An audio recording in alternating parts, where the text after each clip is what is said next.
Aha, okay, yes, we are on and we are live for the April 2020 live stream, inviting the supporters in. And so far we have Wes Shrimpo Boy Savage. How you doing, Wes? I'm all right, Mr. Killian. How about yourself? All right. You know, I don't think I ever heard you say how you got that moniker Shrimpo Boy. Yeah, it was a moniker I made for myself years back in my TF2 gaming days when I was on TF2 and stuff. And I took influence from the comedian Ron White when he called himself Tater Salad, Okay.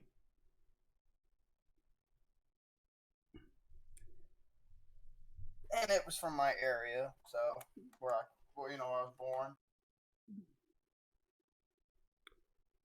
And so before we went live, we were talking about raising our own chickens. And why don't you tell them the story you just told me about how you ended up getting some chickens that were kind of agitated and trying to peck at you and all that?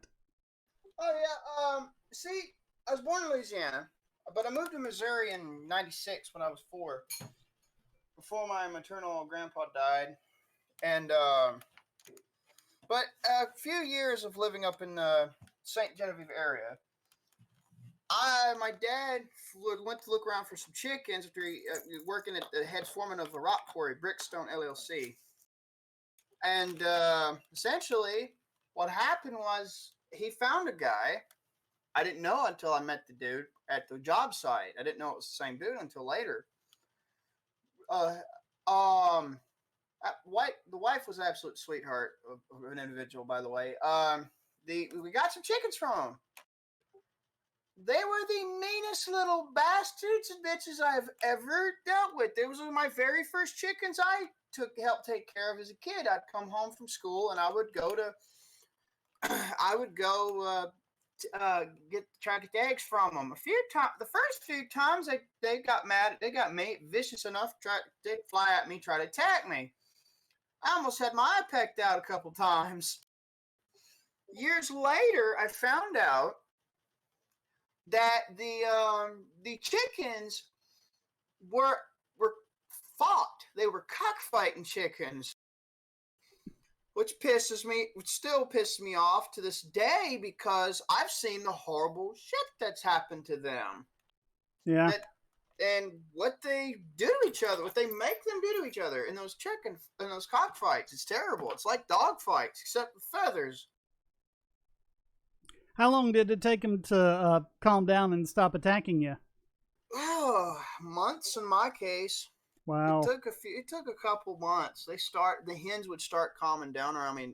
When they started realizing I wasn't going to try to make them do anything they didn't want to do or try to hurt them. I guess they eventually, I guess they started to sense that about me, and they let me take their eggs and stuff. I suppose that took that long, but eventually, a few years down the road, the pen itself got broken into by dogs, and well, they from a neighbor's place over a couple houses down, and they would stay around in the yard, and they would fly up into the biggest wingspan on the roosters and hens I've seen in a long time. They would fly up all the way up pine trees and the cypress and stuff they had, and it would nest up near the tops of those trees at night. Yeah, because basically the cockfighting and all that, it's basically they psychologically abuse them until they're ready to fight. And it's the same thing with dog fighting, and people rescue them from dog fighters, but those dogs aren't going to be able to go to like a regular family with kids and everything. You know, you got to have, someone who's who knows how to deal with them. They have to go through some type of therapeutic or something, or re-education of something, or some type of training that can help them. And even then, that's not a net certainty, because I know someone who's got some dogs who were they were bred from a female that was fought, and the person who got the female did not say anything and lied about never saying anything still lies this day. Essentially, the pups grew up to be kind of territorial, more so than the average canine, and they also tend to, if they broke out of a yard, they want to chase after your dog to chew on him like a toy, but kind of more so. And Yeah. I kind of think that I think I can't. I'm hypothesizing this, folks. It seems to me that you would that the mother either I don't know if I think that the mother might teach them this stuff at an early age because I don't know if it's outright bred into them or if it's actually bred into the pups or not. Well, it's not bred, and I know that because there have been plenty of cases where all they've really had to do is just get the dog to the point where he realizes that he's out of that abusive environment, and they go right back to being loving dogs. I think a lot of it, though, has to do with whether or not there's any brain damage. Yeah, and then Because that can happen. that, and then the puppies. The puppies seem to the people I know thought they inherited that. I was like, I don't know if a puppy can inherit that. It sounds like the parent would teach them that at an early age, and they'd remember it. It might be, yeah. And that's what I'm hypothesizing, and that's Yeah. what I know. But the chickens, back to the chickens.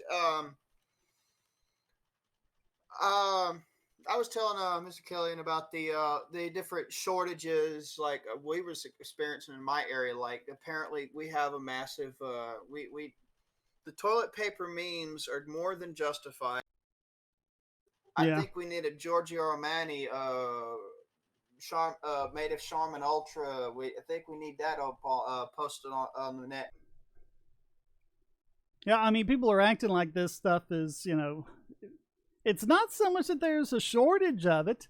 They're still making it and everything. It's just people are stocking up on it, and it's kind of crazy. Kretza, I think your glasses might be the least of your worries there.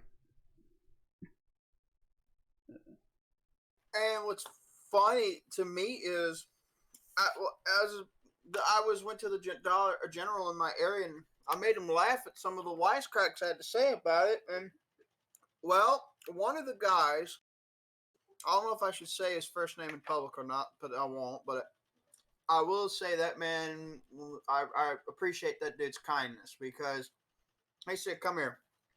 I was like, "All right."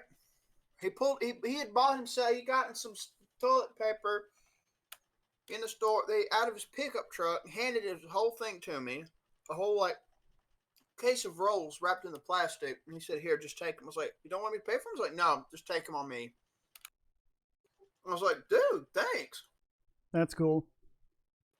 And it kind of rehashed a little lesson I learned from Who Framed Roger Rabbit from the character himself, the titular character. The power of laughter can be quite a potent thing if used properly. Oh, yeah. Yep. Good evening, Darth.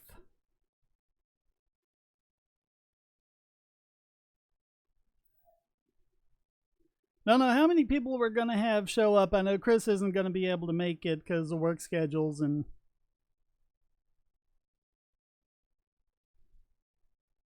Good question. I'm curious myself. Come to the dark side of the Force. So what's the rotational period of the Force? If you go to the dark side, how long does it take before the sun rises and it's light again? I'm not sure. They always say about the dark side of the moon. Well, there is no one side of the moon that's always dark. It's wait about 2 weeks and the sun's coming up.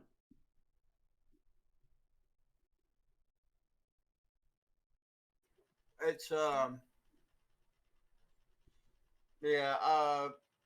So what else has happened to you recently, Mr. Kelly? Nothing really new. Just trying to get stuff done. You'd think that with everyone, home and socially distancing, that you'd have more time. But if you have 4 kids, you actually have less, especially when school is still sending them stuff to do, and everyone's basically homeschooling now. Oh yeah, I can imagine. Not only is our military in violation of the Constitution, but they're involved in war crimes. While that's been the case for decades. Oh yeah, that's why I joined the Convention of State myself, and I give others a suggestion if they wanted to do something within defense, defensive reasoning. Why not give it a shot? Yeah. I mean, it's in the name of defensive. It's in the purpose of being defensive. So I mean, I don't really see much of a problem with it in that regard.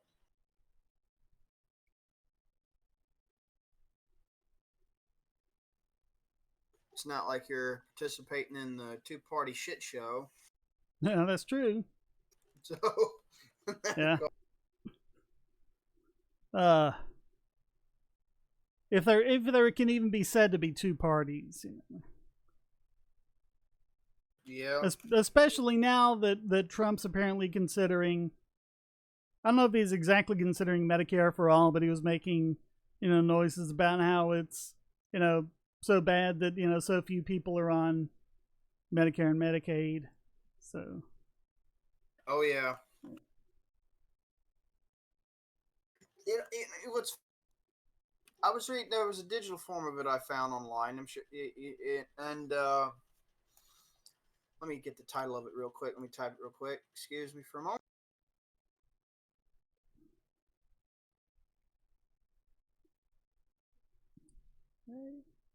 Not that many people in the chat, so if you got something to say and you wanted to pop up on the screen, this is a good time for that. Yeah, come on up. I found it. It's a book called From Mutual Aid to the Welfare State, Fraternal Societies and Social Services, 1890 to 1967, by David T. Beato. May have butchered that last name. Sounds interesting, though, yeah. Yeah, people seem to think that, before welfare and Social Security, everyone was just starving in the street, and they don't seem to realize that people had on their own developed solutions for that. Yeah, and what's funny is this is the little baseline, the synopsis that you'll go on the Goodreads page of it. It reads: during the late 19th and early 20th centuries, more Americans belonged to fraternal societies than any other kind of voluntary association, with the possible exception of churches. Despite the stereotypical image of the lodge as the exclusive domain of white man's, that's my wording of that, fraternalism cut across race, class, and gender lines to include women, African Americans, Latinos, and immigrants. Exploring the history and impact of fraternal societies in the United States, David uncovers the vital importance they had in the social and fiscal lives of millions of American families.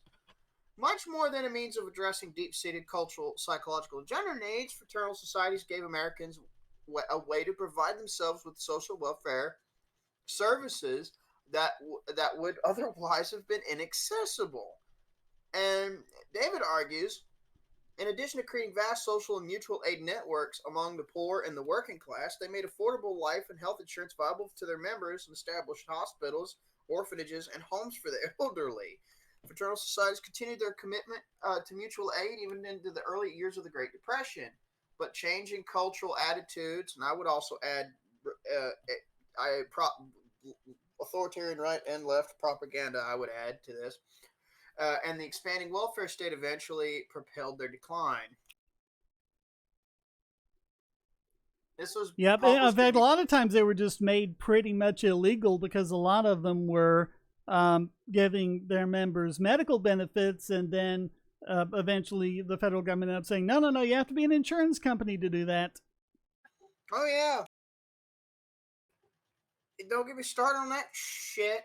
I made a rant video a while back talking about how, with the very concept of integrative medicine is beyond fucked, and another one about the problems of herbalism and its follies and where it went. Because see, a lot of people don't know this, but the term herbalism was originally just a branch of botany that studied plants, and it could branch over into mycology and study fungi for nutritional and medicinal properties.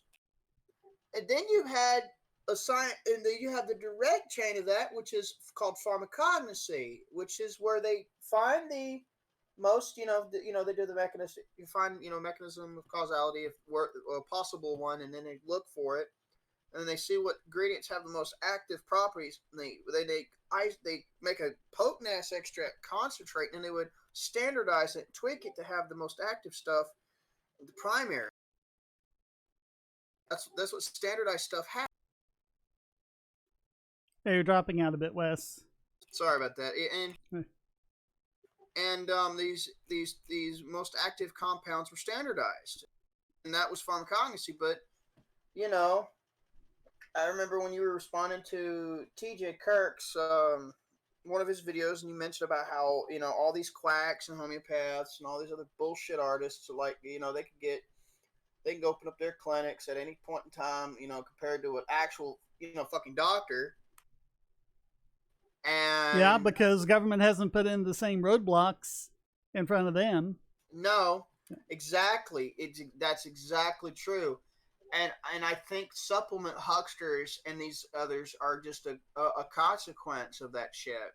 And that's also led to how herbalism, what was once venerated as an actual branch of botany, an actual science, is now just a term for a bunch of a snake den for quacks. And like supplement or hucksters and snake oil hucksters, and that really, really burns my ass up.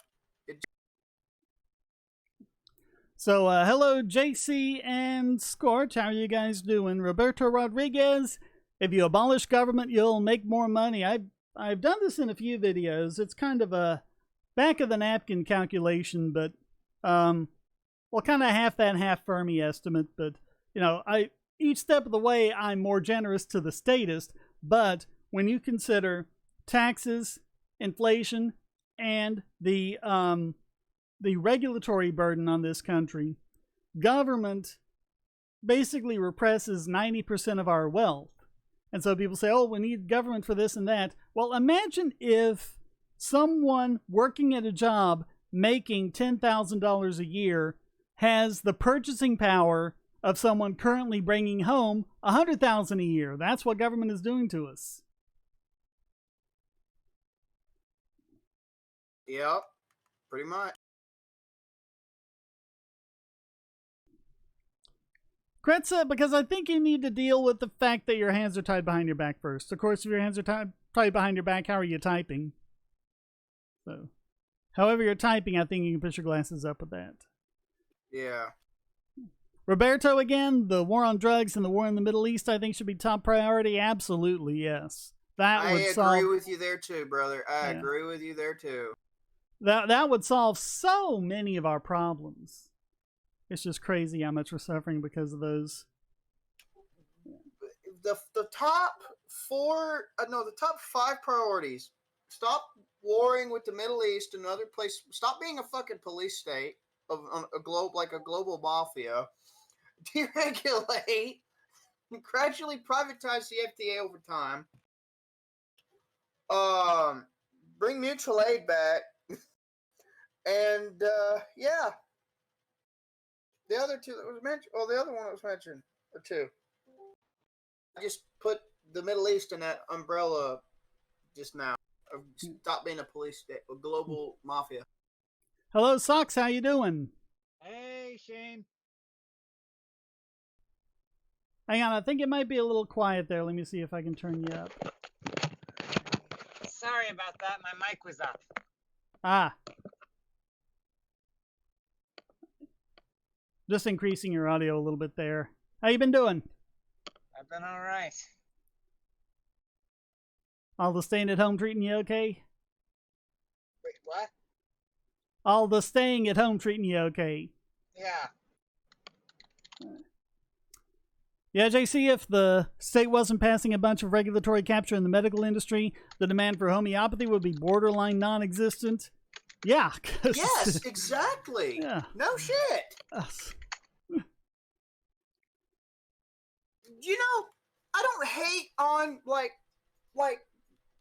stuff like herbs and stuff. I'm okay with, but I would rather have legitimate herbalist botanists and pharmacognosy experts actually making the third party batch tested against heavy metal to make sure there's none standardized stuff like that. I'm okay with it. That kind of supplement.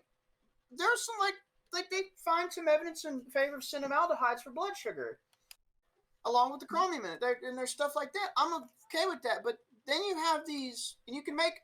But you'd be surprised at how advanced we've gotten in how to make tinctures extremely strong, because it's what they base their concentrate powders out of, is essentially tinctures, but they dehydrate the alcohol and the water and other solid,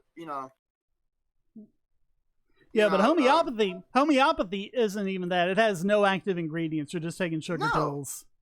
Yeah. I think, and when you're looking at naturopathy, which I think a lot of people might be thinking is like what you said with herbology, it isn't. It is not only a complete pseudoscience, it's also fraud, and everyone involved, at least in the higher levels, knows it. And I forget the lady's name, but there's a blog called Naturopathic Diaries or something like that. I mean, every blog post is just a complete expose of all of the fraud and corruption involved with naturopathy. Yeah, because in naturopathy should just be about, really, if you were to really have naturopathy to actually be a thing, it should just solely be about what I just explained just now. Again, dietetics, but nutrition science. I think there's a guy named Bart K that can really somebody that knows how to read statistics and actually done lectures about stuff like that. That can identify how kind of fucky the nutritional sciences are. If it was fucking straightened up, that and promoting actual health interventions for that based on actual causality and actual science, and a lot of it could be naturally derived. That's what naturopathy should be. It should be that. Well, the problem is it's based on the naturalistic fallacy, the idea that just because something is natural, that automatically makes it better. And my response to that is generally anthrax. It's all natural and organic. Not good for you. No shit, right? I could voluntarily contract AIDS. It's all natural, but it's still gonna kill me. I could, or if someone said, "Why would you want to just use somebody asked me once, like, why would you use an standardized extract of cinnamon?" Oh, I don't know, something called coumarin. There you have it. So, let's see, JC, I always hear from pro-war status that if the U.S. wasn't acting as the world police, then either China or Russia would take that role. What do you think about that argument?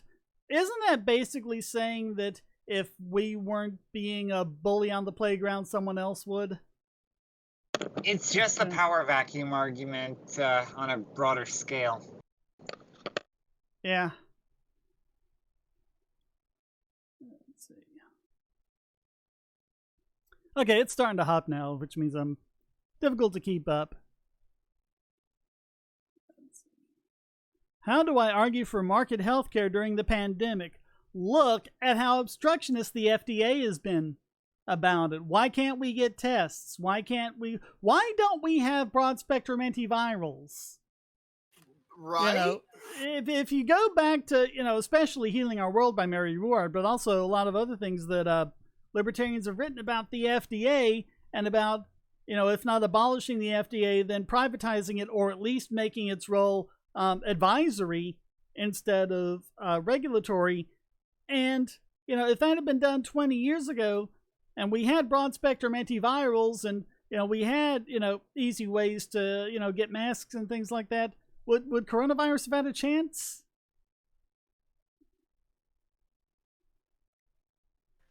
That's a good question.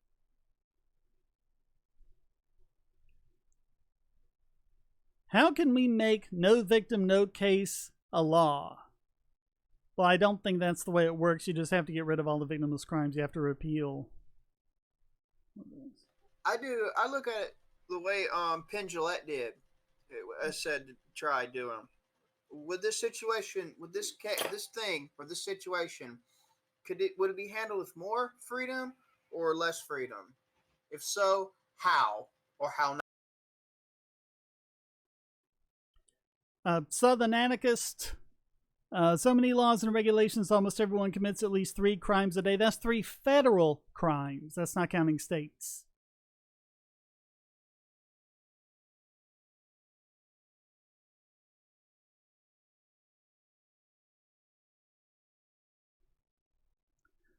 And this weather is dehydrating me, I'm serious.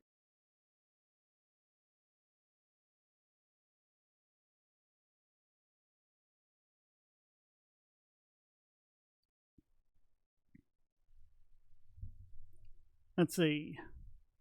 Italy is the perfect example of why you don't want UHC during a pandemic. It's also why you don't want to lock down your cities, because they did that first, and look at how well that worked. That and another thing is, what was his name? Langston. What was his name? What was his name? I'm trying to remember. He's the YouTuber. I did not know this until he. Let me go look real quick. I'll be right.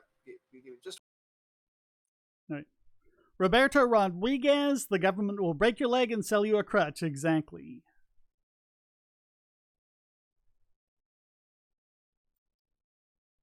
Let's see, and Darth says not only Italy, but Spain too. Chase says, where is Dapperton? Dapperton usually doesn't join me on these. Sometimes he'll show up in the Discord or he'll show up in the comments on my channel, but I guess what's his name? Link, you and Arthur or whatever. I guess that's his YouTuber's name. He talked about when it first came out over here, and he mentioned that the FDA withheld testing for 6 fucking weeks. Mm-hmm. And the only test that was allowed was the CDC's test, which was wrong 20% of the time. Yeah.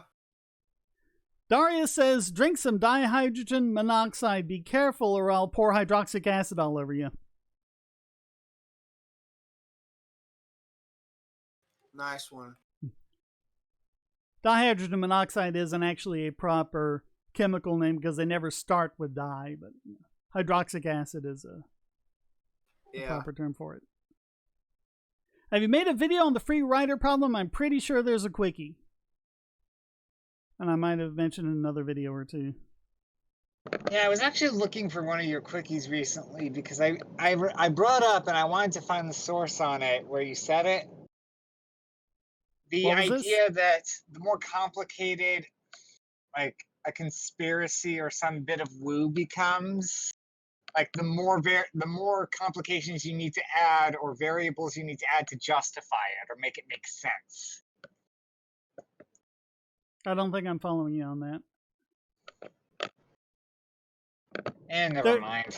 There's the one where you have conspiracy theories and you need more and more people involved in the conspiracy to keep it quiet, and it just gets exponentially more difficult. And if you want like 20 people to be involved in your conspiracy, forget it. And some of these, like the flat earth conspiracy and stuff like that, would require thousands if not millions of people to be in on it.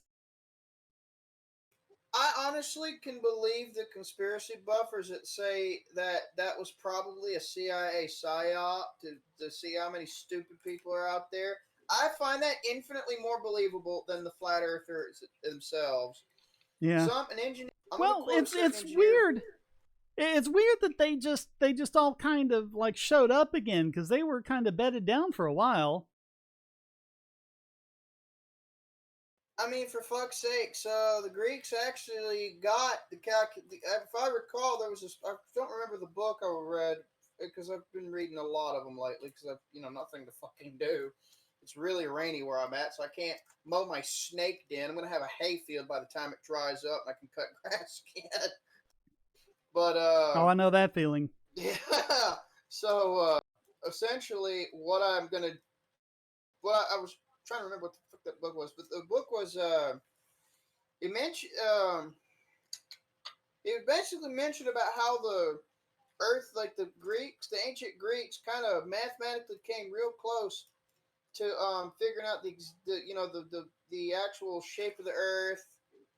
They actually calculated there was landmass over here on our side of the planet, and almost there was a bunch of stuff like that. They think they figured out. The only thing they got off was the only few things they got wrong was the size of what was over here. I think, or they hypothesized anyway. And the instead of a perfect sphere, the equator section's a little wider than the rest of it. Yeah, but I mean, if you read Aristarchus, it is scary how how did he do that without a telescope? That's what everyone wants to know. Like, I think his deduction skills is a big part of that. Huge. He had some multiverse brain level fuckery that could go on in his head, but so did a lot of guys. Like the one of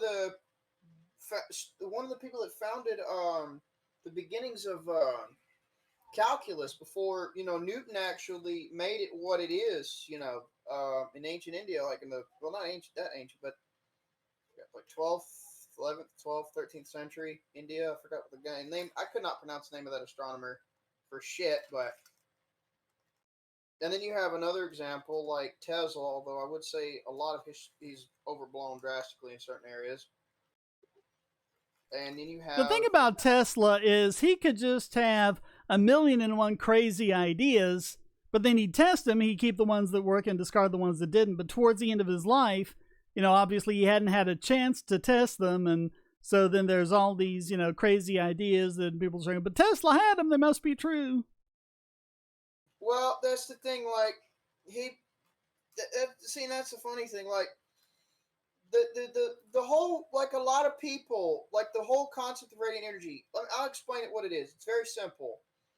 You're trying to use a big dipole to transmit wirelessly through the air. You're using a giant dipole. That's what the transmission in the Colorado Springs was. I actually got a copy of the Colorado Springs circuitry diagrams. I don't have any means to build it right now, but I have a licensed copy of my own.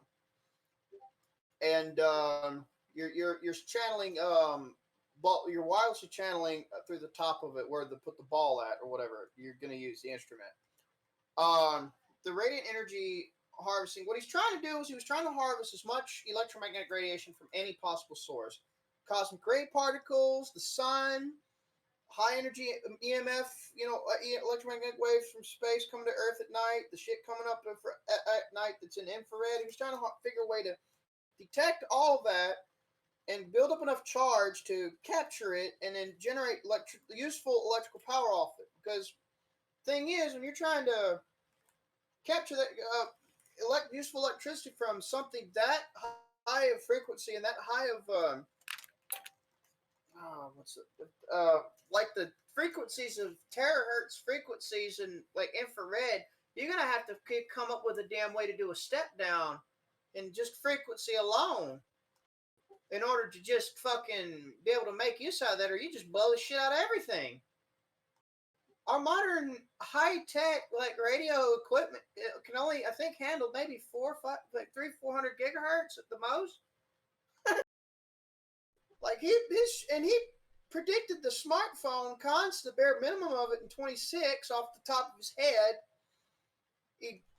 He also predicted the internet in 1900. And I have the biography of what happened of the war on currents between him and Edison. Yeah. And by Nigel Cawthorne, and that's how I found out about that prediction. And I'm like, this dude was fucking insane.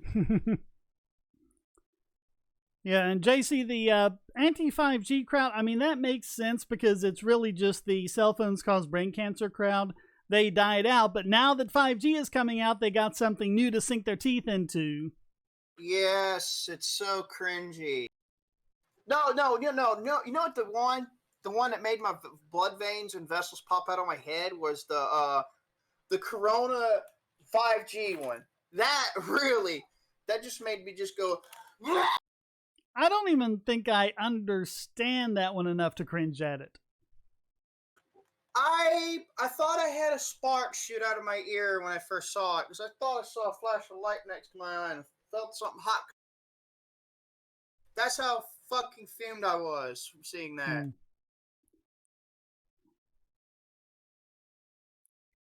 I don't know.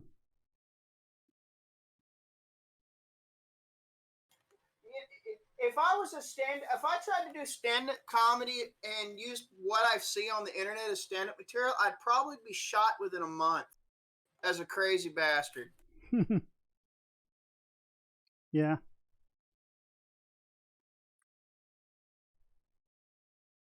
Hey, did you know this deranged thing's what they call it a fetish now? Yeah, go Google it. I guarantee you'll find something. Shoot me. Like what?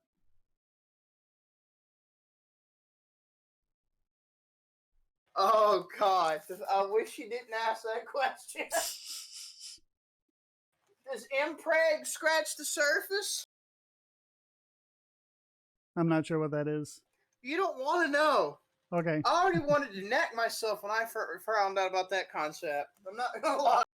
Yeah, let maybe that's a discussion best for the Discord and not for the tender and gentle ears of YouTube, who apparently, their advertisers can't, handle anything remotely, whatever, I don't know. Oh yeah, just how stupid and how absolute cancerous a lot of internet individuals on the internet. Yeah, that's what I would almost guarantee something would happen to somebody if they tried to use that as stand-up comedy. I seem to vaguely recall last time I was here, we ended up saying something that we were sure would get you demonetized on that stream. Yeah, there always seems to be something, but I can never predict it. I have no idea what's going to trigger demonetization and what isn't. There doesn't seem to be any consistency to it.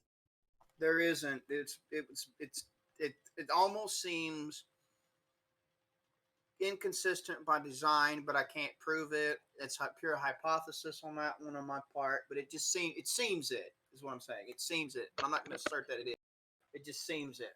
Well, I mean, there's so much machine learning involved, and then when you do have it done by a human, it's someone they're paying a pittance to that's somewhere, in some part of the world, probably in the third world somewhere. So, they might not even speak English that well, so. So you have incompetence there, Well, and also just a variance of opinions in all these different places. Because, I don't believe for 1 minute that it's the advertisers complaining about it. The big advertising firms, the firms that do advertising, yeah, like the ones who sell the ads for Coca-Cola as opposed to, Coca-Cola, I don't think they care. Why should they?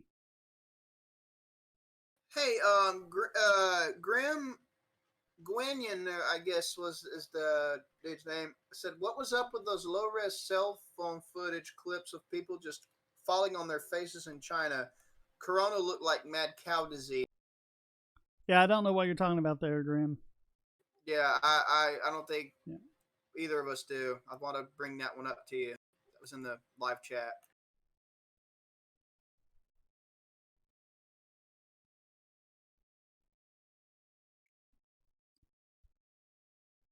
Yeah, who knows?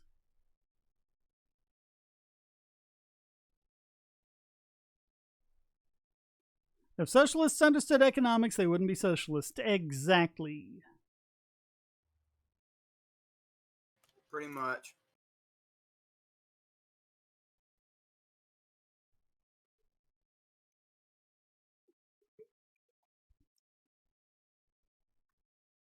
I agree.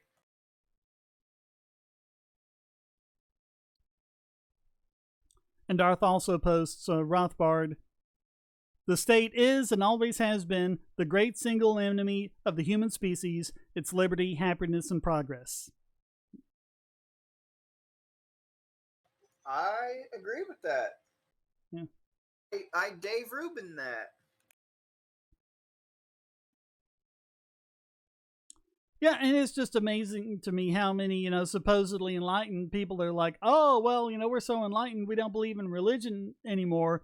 But they believe that the state basically has supernatural powers and can change, morality, physics, and even math just by putting words on paper and calling it the law.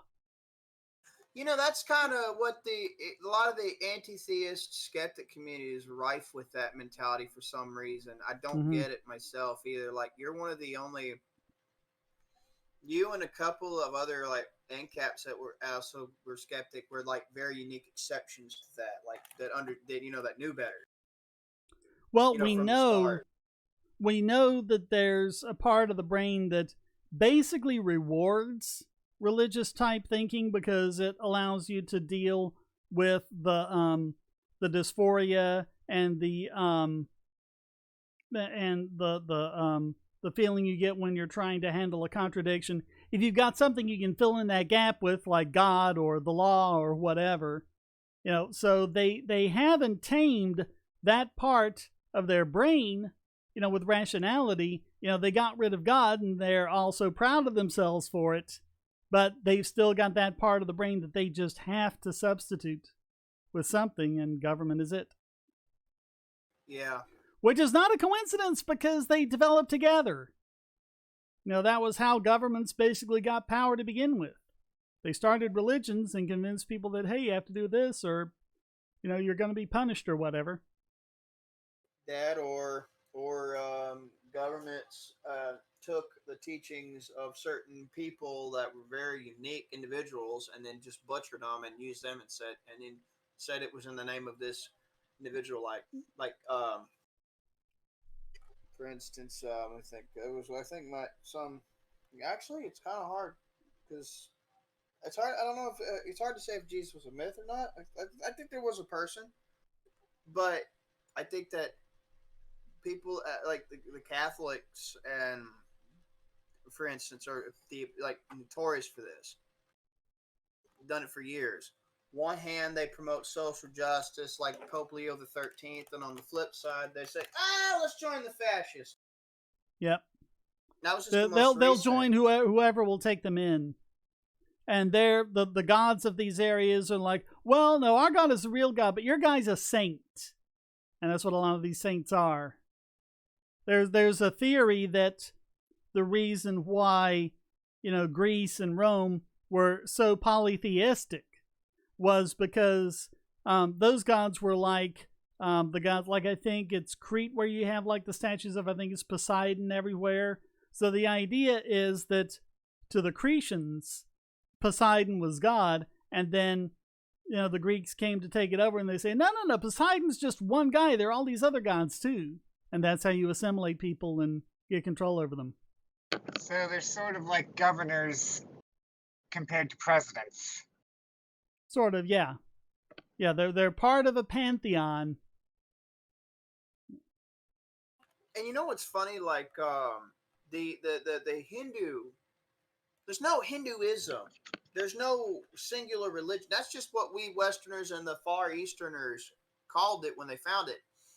And Hinduism is our term for it. Originally, it was just Hindu, and Hindu was just a collective of all these different ideologies, but people and different kinds of approaches to life, and everyone under Hindu was allowed to worship, do their own thing. Pretty damn libertarian concept if you really think about it. I mean, if you really think about it, it's pretty free, if you will. If history could teach us anything, it will be that private property is inextricably linked with civilization. That sounds like a Rothbard quote too, or at least something similar to it. I think so too. And I think the very first market anarchist, Gustave de Molinari, said, I think he said the only legit property is private property. Yep. And I'm sorry, but there is no distinction between private property and personal property. Those are the same thing. They are. Yeah, even in conversations I've had trying to understand the distinction, they basically fall back on it being descriptive rather than prescriptive. Yeah, that's a problem. As in, as soon as something is used as a means of production for profit with a hierarchical structure, it becomes private property. Yeah, because, get them to say, well, a hammer is private property because, people hire workers, with hammers and exploitative. Well, what if I have a hammer myself just to make minor repairs around the house? And well, that's personal property. And then you try to pin them down on where that line is drawn, and they can't really do it. No, that's why I'm like, hey, mutualists, here's an idea. Why don't you put it in practice in a little commune and see how it works out? And have the people decide when they found the little commune and they're collectivize their property together. I look at it this way. Just call it what it is. Occupancy and use property norm. Because that's what it is. Well, that's really, I think, the big difference between that and capitalism, which is, as soon as you stop using something, someone else can get it. When property doesn't even make much sense unless, there's a future claim to it. So, like I have, this water bottle, I'm drinking from this water bottle. Okay, I have it right now, but just because I've set it down, it's still my water bottle because I want future use out of it. I want to drink the rest of the water that's in it. This happened in an episode of Friends, actually. The one where no one's ready. Oh, what happened? That's actually I never saw that show, so. That's the name of the episode, but basically, Chandler gets out of his chair. And then Joey sits in it. And they have this whole feud about it throughout the whole episode. Like, I was sitting in that chair. And Joey's like, yeah, but you left.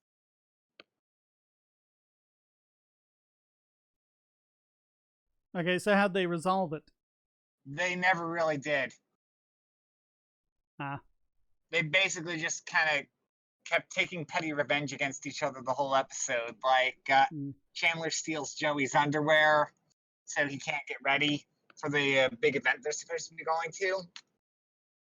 And then Joey wears all of Chandler's clothes.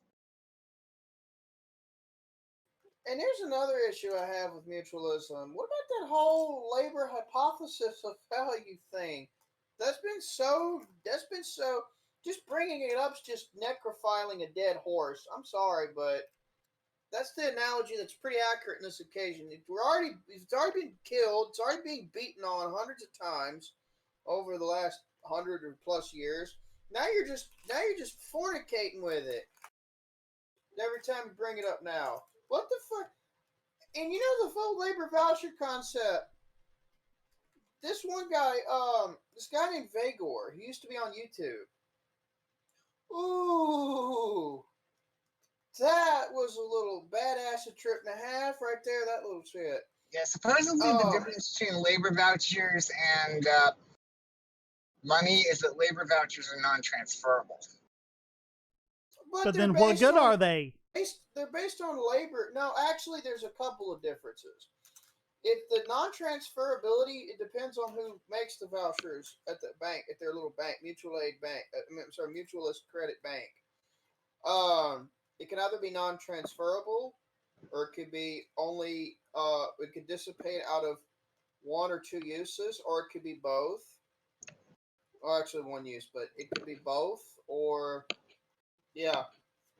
I said in Vagor was trying to said he was playing devil's advocate, but he was a lefty, and I found his YouTube, and he disappeared off the internet after I baited him, and I basically called him a dishonest piece of shit, and I reamed his ass.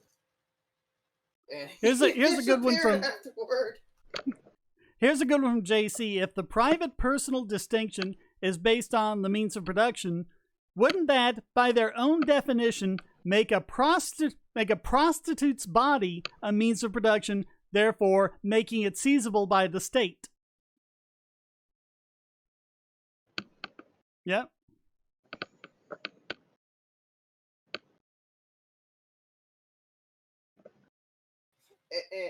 And that's the thing. Like that's the issue with it. Like labor, even Kropotkin fucking knew this. Like you can't put a calculation on labor. You can't use labor as a baseline. It's just as subjective as every damn thing else. Even Kropotkin knew that. And he was the father of anarcho-communism. But Vicky, doesn't that make it a contradiction? Because if I produce something with my body, or I produce something with a hammer, and the hammer is private property, but my body isn't, then, if the hammer is private property and seizable by the state, then that would mean you could seize the body of every single laborer, because that's exactly what they're doing. Just using your hands instead of a hammer. Pretty much.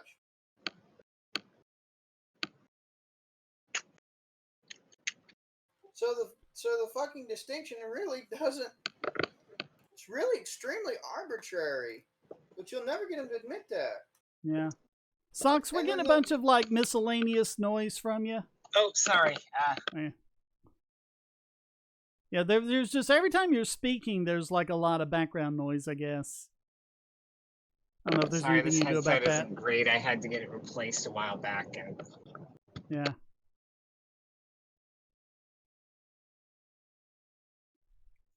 I mean, to be honest, if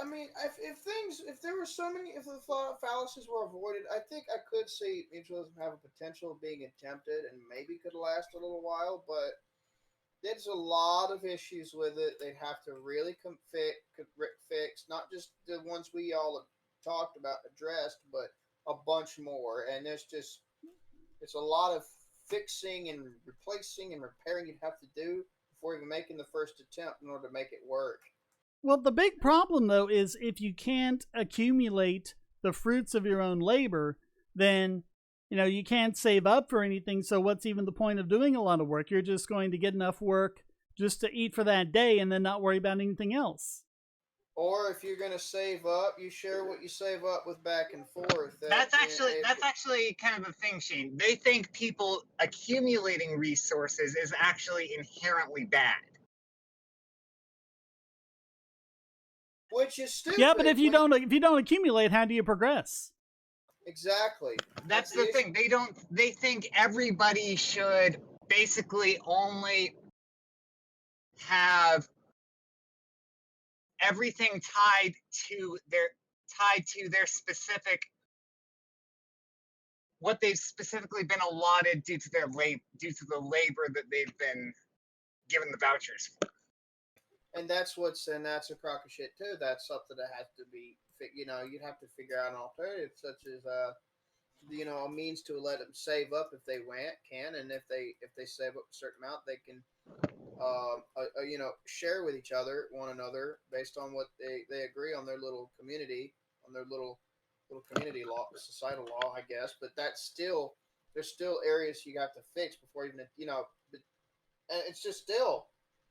Mutualism would need a mutualism 2.0 with these things replaced and fixed and amended heavily before they would be able to ever be attempted in any way within just be reasonable, You'd get labor vouchers in return. Well, then what's the difference between that and them being transferable? Exactly. If you trade one labor voucher for another, it's just like giving someone your labor voucher. Exactly. And then the other problem is you have, then you can have, I guess if one mutualist told me, you don't have to make it non-transferable. It could just expire after a payment. I said, well, how in the fuck does that work? Why just replace the voucher with just fucking currency? That's what democratic socialists aren't anti-money. Just do that. Well, yeah, that's the thing. It's like they want every you to spend the labor voucher, get the good, and there's no actual reason to keep the labor vouchers around. Your labor is supposed to directly translate into the good. But then why should I give up a product or service for a labor voucher if I can't keep the labor voucher and use it for something else? Do you know And if I can keep it and use it for something else to buy something into my own, then what's the difference between that and money? Supposedly the argument I heard recently was that you would accept it because you would want your labor vouchers to be accepted elsewhere as well.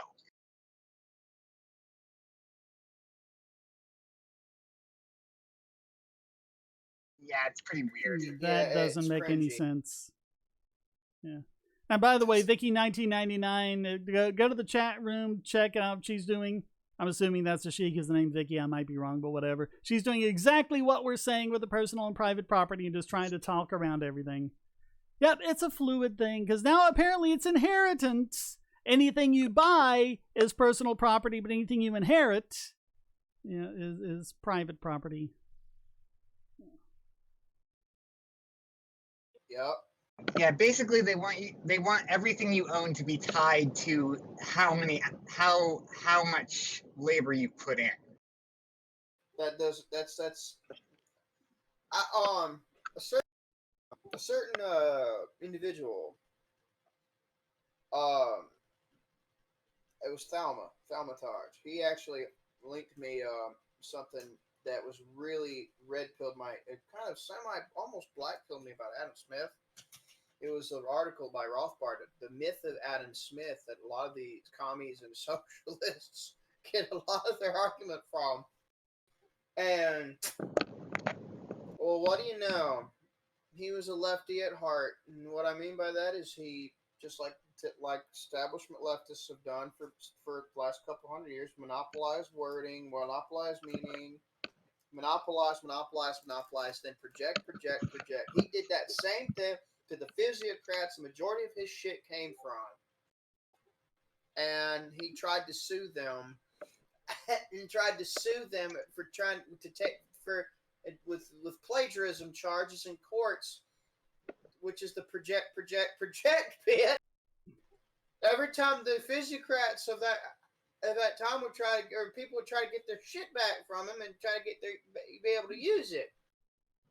Well, and you've also got the issue of, like, if these vouchers are for, like, an hour of labor, regardless of what you've done, then why would anyone be a sewage worker or a brain surgeon instead of just working an easier job?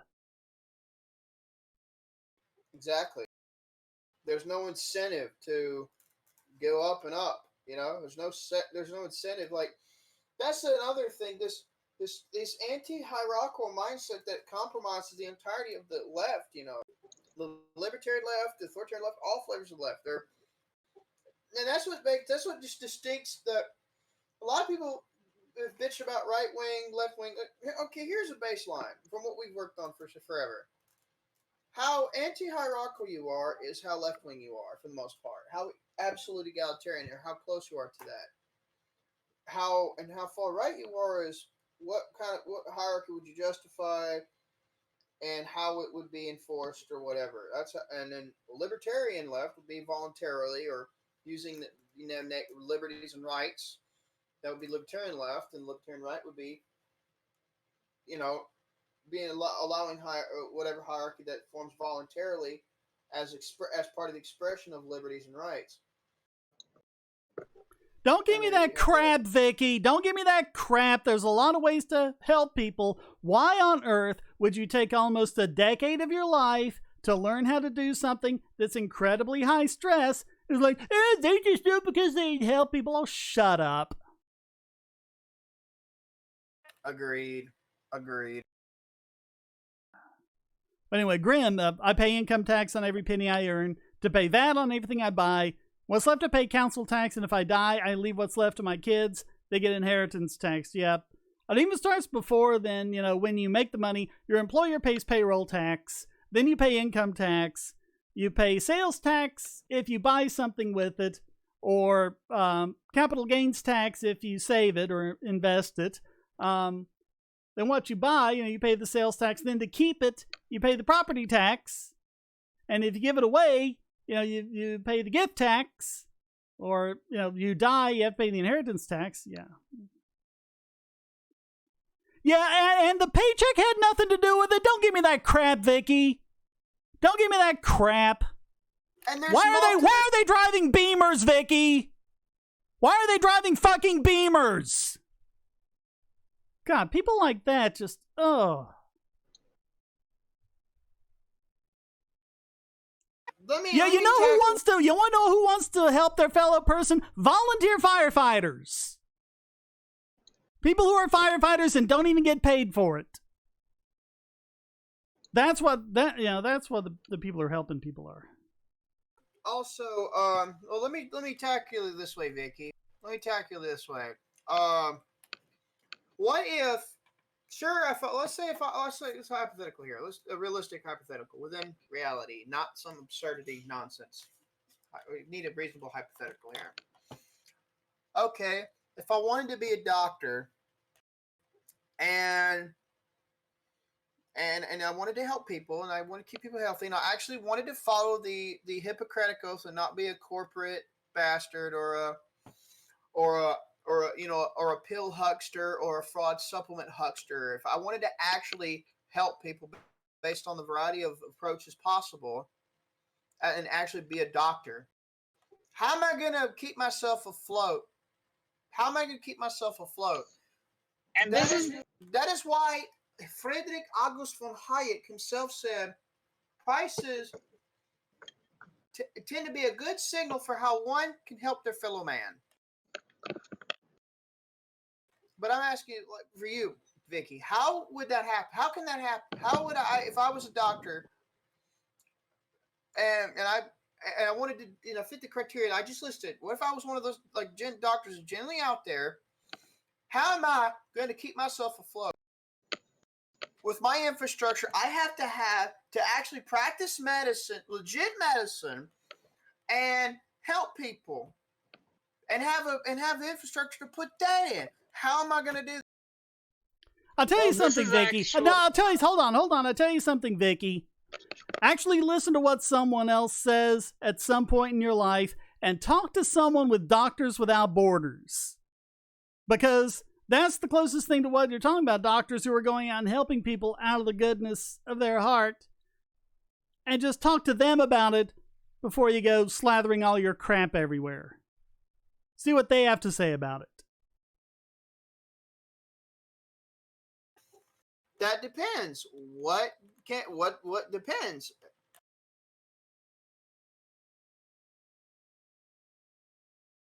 That depends on a lot of things, Vicky. For instance, are we talking about an absolute a market society, or are we talking about a regulatory capture, corporatocracy, mass deep state bollocks? Shit fest. Realistically, what are we talking about? Are we talking about any of these or anywhere in between?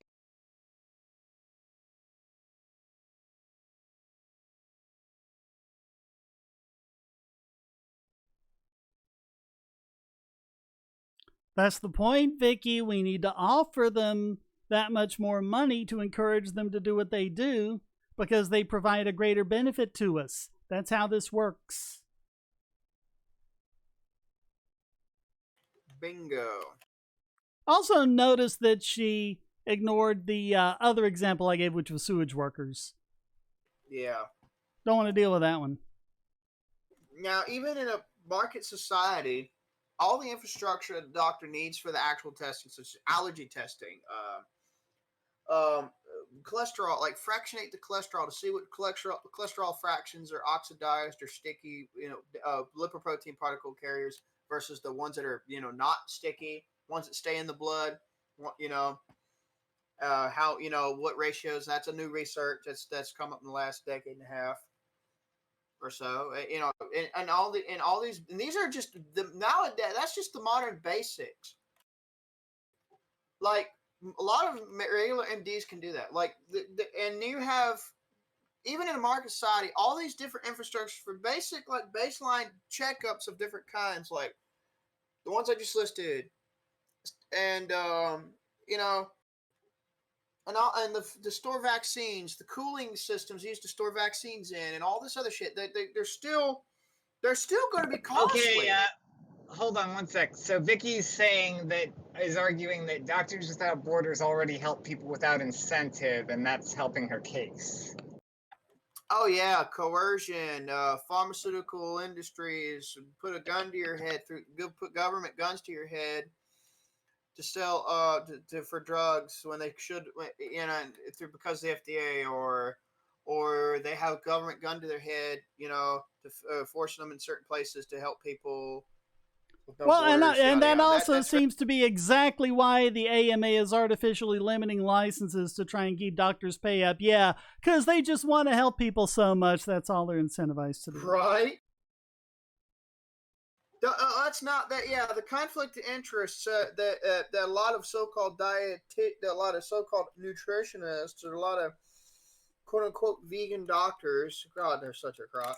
Love to cite, even though conflicts of interest. If you understand science enough, that's not a good. If there's enough of them, that's not a good thing.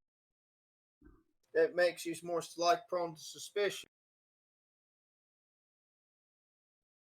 Oh, they're not part of the fucking problem. They're not, By the way, anyone who wants to can just call themselves a nutritionist. There's no standard for that.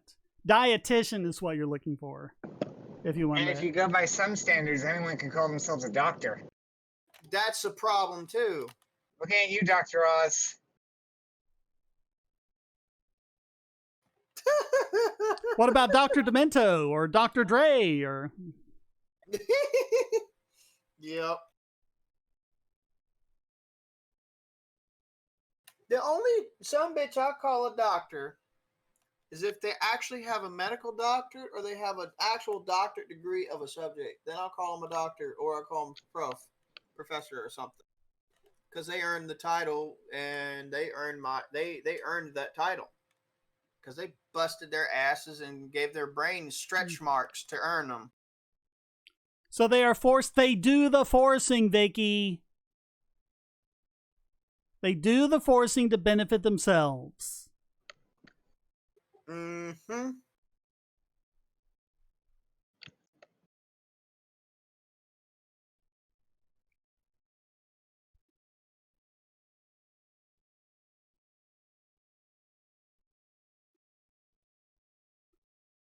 Yeah, Dr. Fauci. Did you see he finally came out and admitted that, yeah, he was saying like up through March the coronavirus wasn't going to be a problem or whatever? What are you paying them with?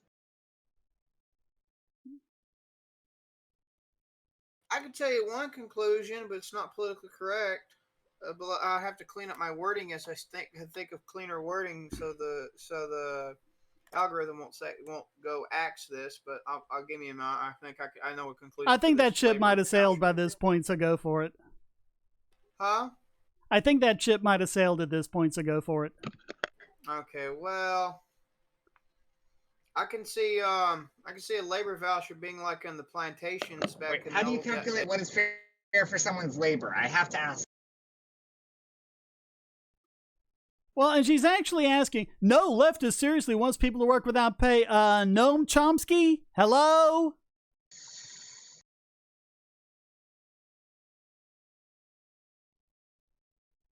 Yeah. I mean, at least I will give Chomsky this. At least he answered the question, because everyone will be forced to do a little bit of the sewage work. Yep, you're slaves. That's what it is. It's slavery. Yep, it is. It's not even anarcho. It's just syndicalism by the state. Or no, but my Democratic Council. Oh, it's a pseudo. It's still a government, asshole. It's a state. Are you kidding me? And you're supposed to be anarchists? Fuck out of here. Fuck off. But no, the only conclusion I think of with the labor voucher stuff would be like the trinkets they would sell to their slaves. They'd give to their slaves for a certain amount of labor, depending on what they arbitrarily chose on the plantations when they weren't whipping them. No, don't whip my Uncle Nene. And the stores that would take these rigged trinkets, they would get only so little goods for to keep themselves afloat at bare minimum for the arbitrary labor trinket. That's what the labor voucher is. It's a slave trinket. Are you So sure? it's a tracking system, basically. It is. That's exactly what it is. Saying it's for liberty. Are you kidding me, Proudhon? Are you kidding me, you French bastard? You know, like they complain about capitalists, for example. So these evil capitalists they talk about who paid people in things that were only usable at the company's store. How is this not exactly what they're doing? Well, even then, all that was a credit. They could, get they could exchange it for dollars or get the dollars at payday or whatever. It was a way to go ahead and get paid and get stuff. Yeah. Let's see. The value of a raw product plus labor. See labor theory of value. No, that's cost theory of value. Labor theory of value says that labor is the only value because, like if you've got, if you've got a widget and so you say, okay, it took so much labor to make the widget. Oh, but it took the raw materials and this metal. Well, okay, someone else had to go dig up the metal, and so that person's labor is into that. That's what Marx was saying. If you go back far enough, it's all based on someone's labor. Yeah, and that's what Adam Smith was hypothesizing at first to try to complete cost theory of value, but he didn't stick with it, obviously. Well, and he understood perfectly well that what he was making was incomplete. He was just trying to Vicky, do his best. if you find the definition lacking, please clarify.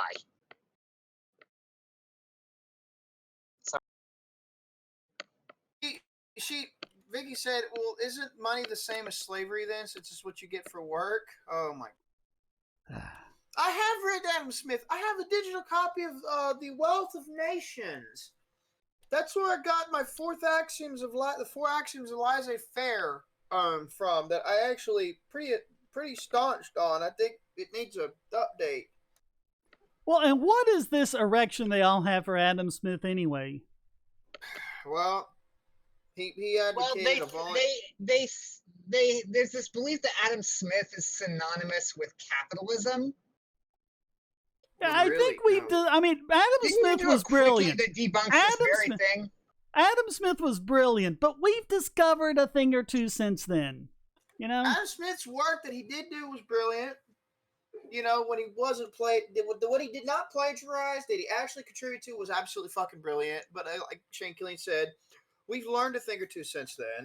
And of course, they think that economics stopped at the era of Adam Smith and Karl Marx. Like anything after that is absolute garbage, they think. Well, that's why a lot of people say they're mentally stuck in the 1850s to the 1890s.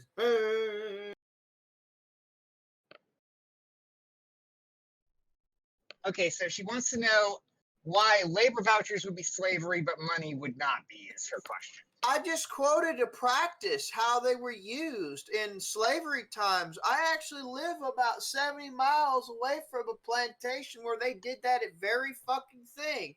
But they're asking why that makes money not slavery as opposed to labor vouchers, which... It's one word, voluntary.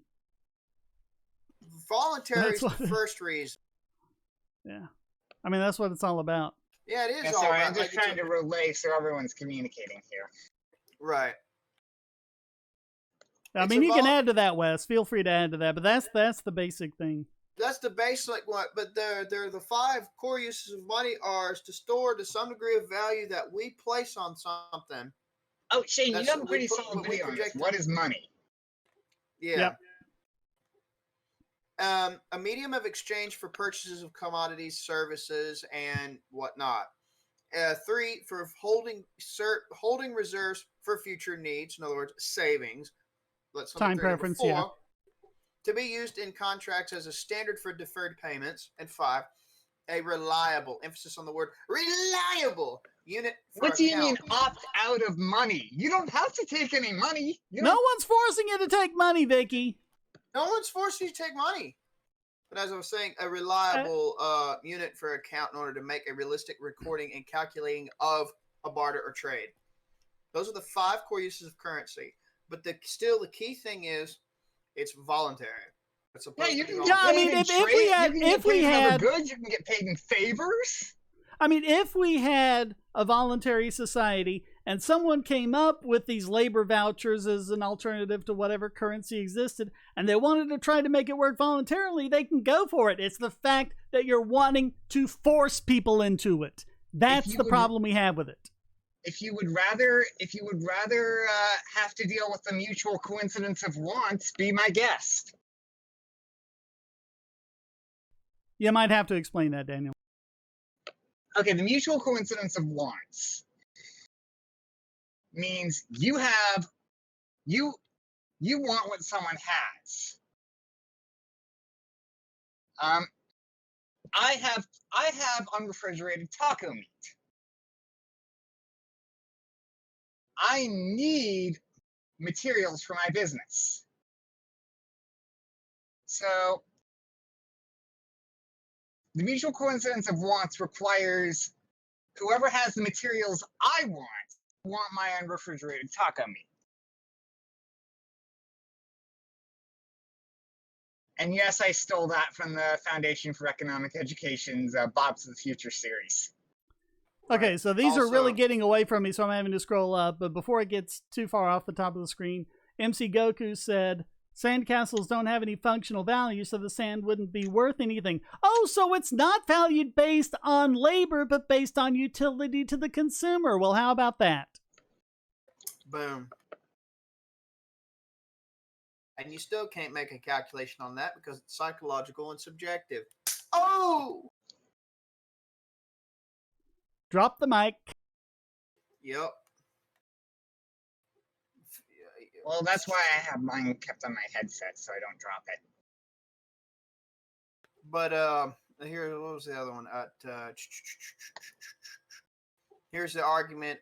If you don't get some kind of income, you'll basically end up homeless and starving by MC Goku. And Vicky said before that, but comrades, they're forcing me to get money or else I will be kicked out. I have to sleep on the streets and go hungry. Homestead you some land, build a cabin on it.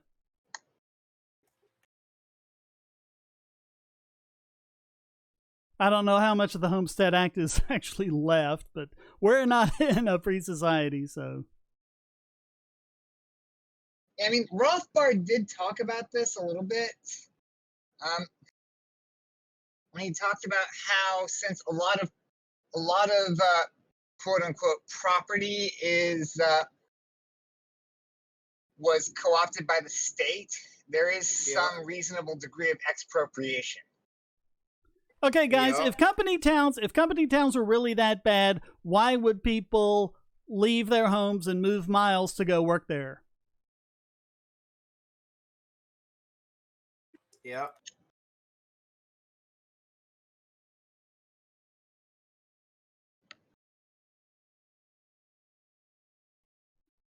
I might be able to say this a little more clearly than Justina with an example.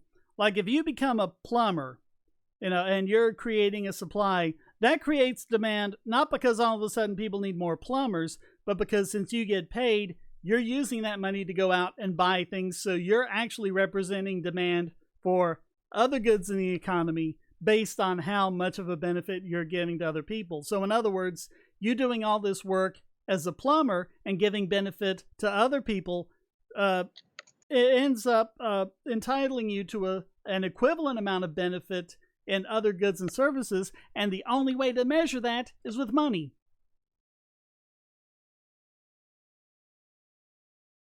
So what do you want? So what is your alternative to being free from money? What is the improvement you want to make to your life that involves removing money? How will that improve your life, Vicky?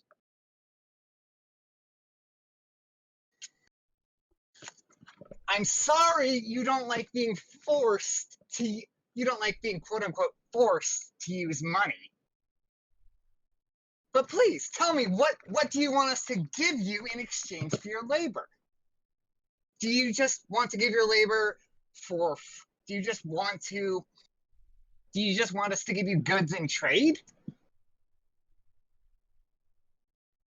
People moved to company towns because they needed money. No, they wanted more money than they would be able to make staying at home.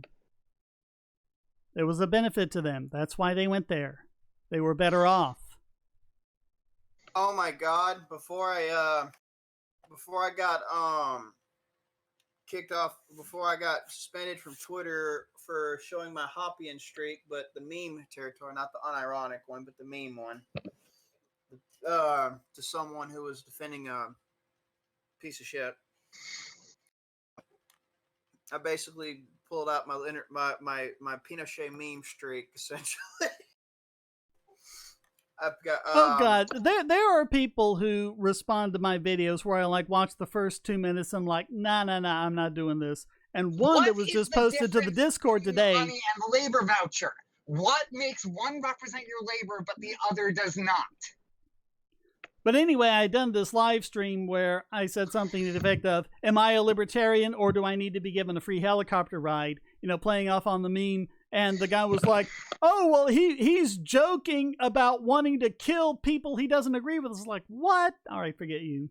No, that's not what Hopper said at all. Hopper never even mentioned the helicopter rides. Even he's making a laugh out of the memes. Him and Stefan, who actually live near a few hours away from where he came from, by the way, Stefan Cancello.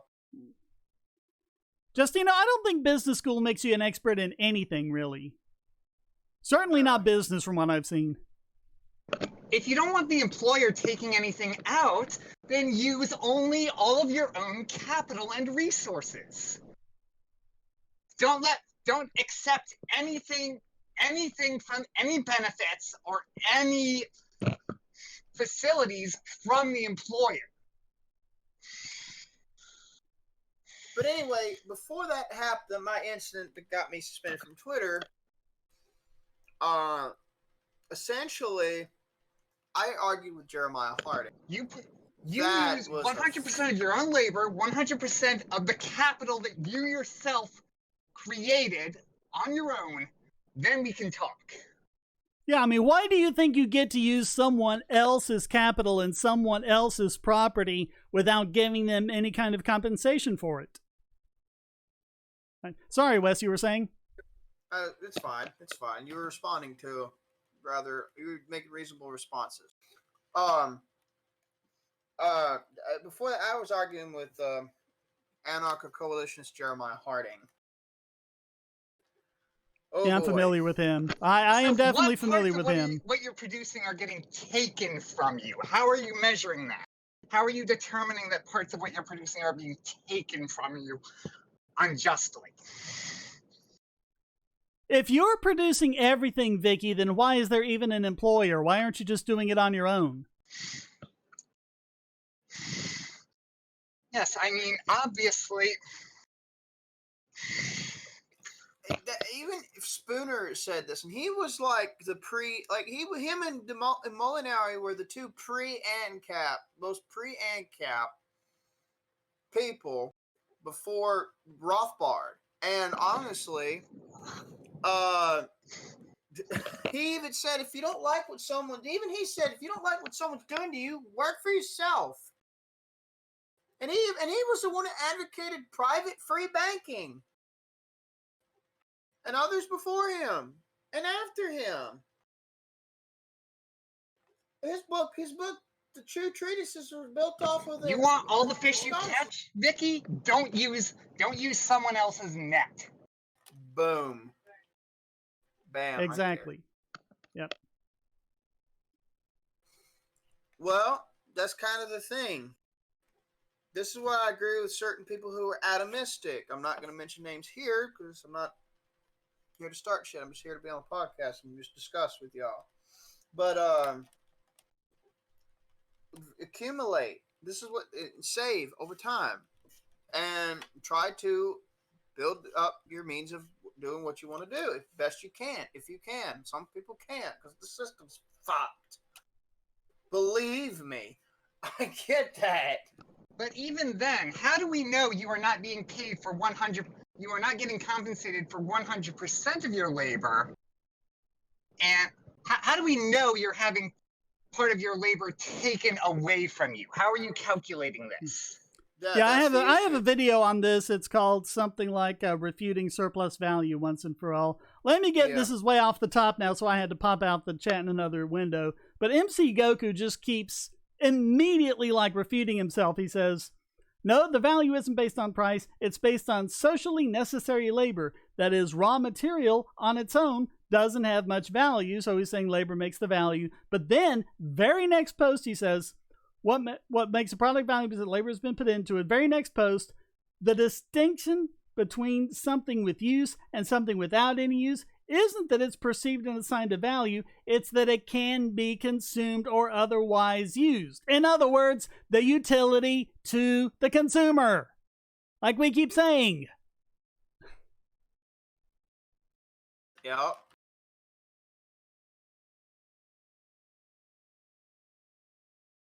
But the arguments that I had with Jeremiah Harding were similar to this territory, but we were talking about coercion and stuff, and how does one?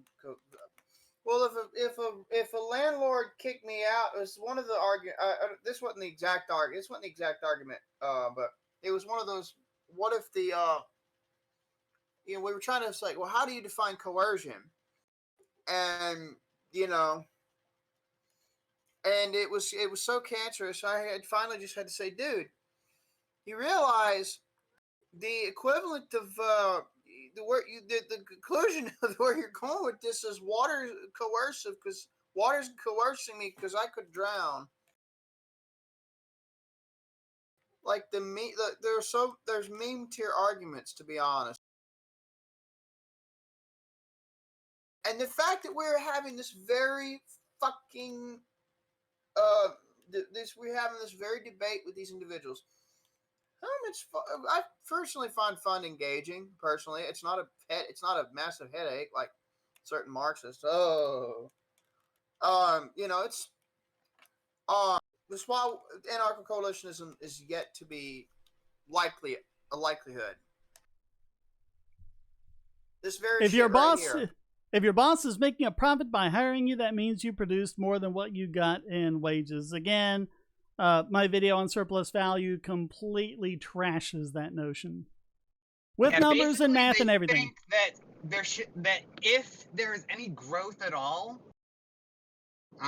if there's anything left over after expenses, that is being stolen from the worker. Labor theory of value has been empirically proven since when? It's been disproven again and again and again and again and again. You guys are even disproving it yourselves with every post you make. Don't give us the Paul Cockshot vid. Please don't cite the Paul Cockshot vid. Why would your employer hire you if he wasn't getting something out of it? That's the big question. That's the issue. And here's another thing. All these socialists keep talking about how, seizing the means of production and all these things. Oh, well, they have the means of production and we don't. Where do you guys think the means of production come from to begin with? I get the impression they think that there were just factories sitting out there in nature, and then some mustache twirling capitalist came in and said, "Wahaha! I will exclude everyone from using this naturally occurring factory and exploit them to use it." Labor is the common factor that can be used to compare the value of all commodities. No, it isn't. No, it absolutely is not. Look it up. Things like purchasing power parity, or even something like there's something actually called the Big Mac Index, which is used to try and examine the relative values in different countries, because Big Macs are basically the same the world over. McDonald's wants to make sure that if you go anywhere in the world and you get a Big Mac, you know what it is you're going to get. And so the question is, how difficult is it to get the resources to make a Big Mac in that area? I mean, it's the same amount of labor. So wouldn't Big Macs be the same price everywhere if labor theory of value were true? But it's not. So the labor is the same, but the prices vary all over the place. Look up studies on it. Gotta love how they think citations work.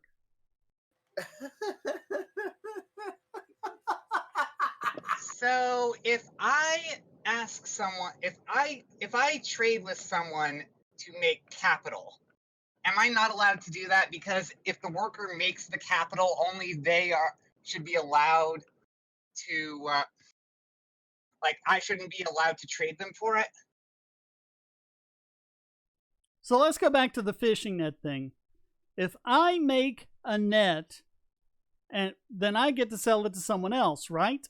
Well, that someone else has a net. They can fish themselves, or they can hire someone else to catch the fish and give them an equivalent value of part of the fish that they make. I mean, where is the exploitation in this scenario? Well, supposedly, the worker is the one using the net, and only the one who's using the net should be allowed to dictate how the fish are distributed. But that doesn't consider the question of where the net came from to begin with. The net, you know, if I made a net for someone in exchange for, a couple of chickens, so I can have, eggs every morning, that guy gave up his chickens to get my net. Why do you think you get to just take his net and do whatever you want to with it that he gave up something for, without him having, some kind of return on that? Supposedly, once you make the net, anyone who uses it is entitled to the full product of the net. Like, once the net exists, that's at least my understanding.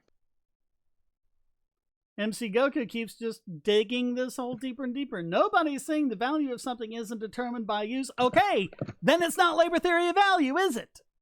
It's use theory of value, if you want to put it that way, or actually subjective theory of value, since different people are going to find different uses for it. And again, I've already explained, labor is not the common factor. Otherwise, why would Big Macs be different prices? I always like to use the example of a vegetarian and a steak. A steak might cost more labor to produce than, say, an orange that's just in the vegetarian's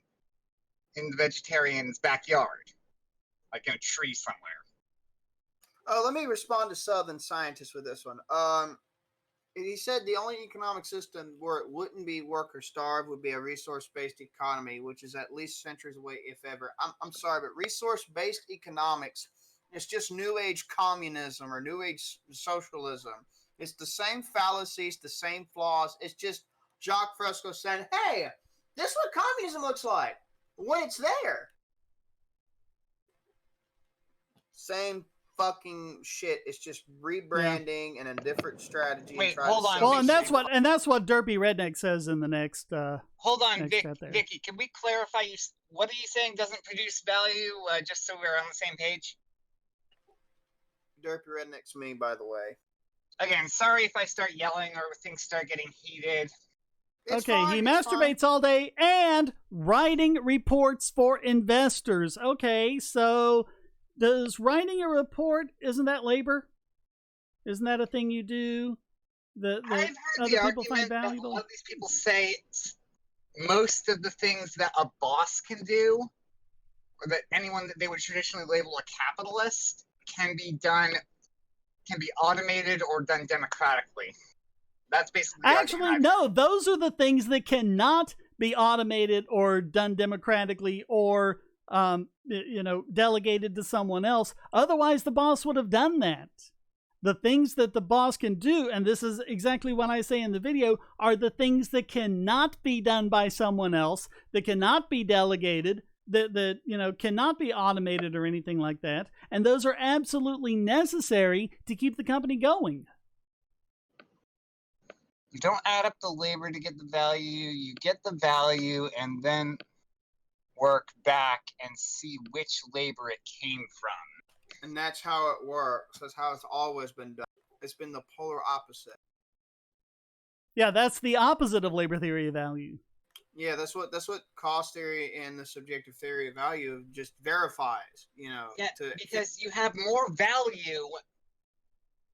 Whenever this happens, the value does not match up with the labor. at most, because there are so many variables that aren't being factored in.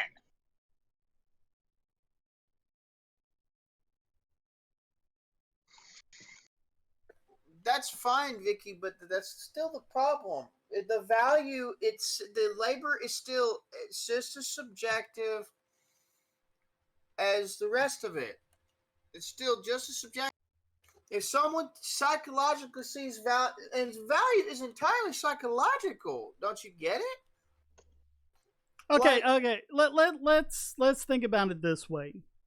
If you build a chair and you sell the chair to someone who needs a chair and they pay you the money, that's fine.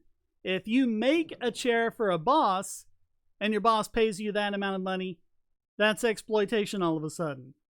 Why? Well, supposedly, the person you're selling the chair to is paying you 100% of your labor, and the boss is only paying you maybe like But if it's the less same 100%. amount, and the reason why the boss is making extra is because he's able to run the business more efficiently than you can just by making chairs on your own, then why well, doesn't he they deserve? think all of this is a zero-sum game. Right. When it's not, it's positive sum. As in, all the resources, all the labor is already there, and they're and the boss is just distributing it in a way where the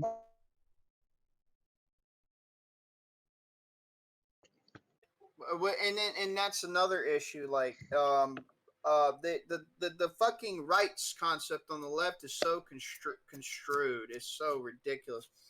I'm sorry. What the fuck? I thought positive rights are either given through exchange by either like a market, like voluntarist or statist societies. That's positive rights, huh? Why do they keep conflating that with negative rights? Because negative right is the a right to in life that you given that that you if that you have you're born with, that when you reach adulthood or puberty you're able to express more of, or when you hit adulthood, full No, maturity, that Vicky. you're able to express negative rights. You don't infringe on them. I thought, No, why Vicky. did this hey, fucking can we All let right. Shane No, respond Vicky. real quick? Vicky, that is exactly what they do. The difference is you made a deal with your boss instead of the person making the chair. When you sold the chair to the person who needs the chair, you said, okay, I'll sell this for a certain amount, and they agreed to it. And that makes it equal. With your boss, it's the same thing. I'll agree to make chairs for you in exchange for this amount of a wage. And he said, okay, then you're hired. It's the same thing. And I think supposedly the labor theory of value is able to tell you exactly what the wage for a chair is supposed to be. Mm-hmm. Right, Vicky? I'll be back a few minutes, guys. I gotta go take some food across the road from my place. Okay. I'll be back. Please tell me exactly how you calculate how many dollars a chair is.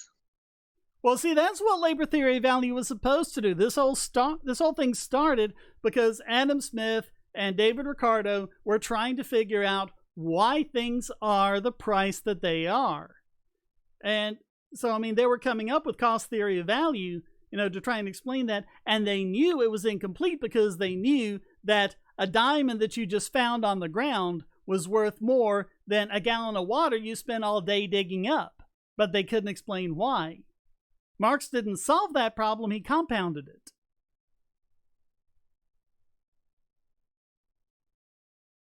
Well, Vicky, why didn't you just sell the chair yourself? You're not forced to make that deal. You make the chair yourself and sell the chair yourself. Why wouldn't you do that instead of working for the boss? Supposedly because, I'll let her answer first and then chime in.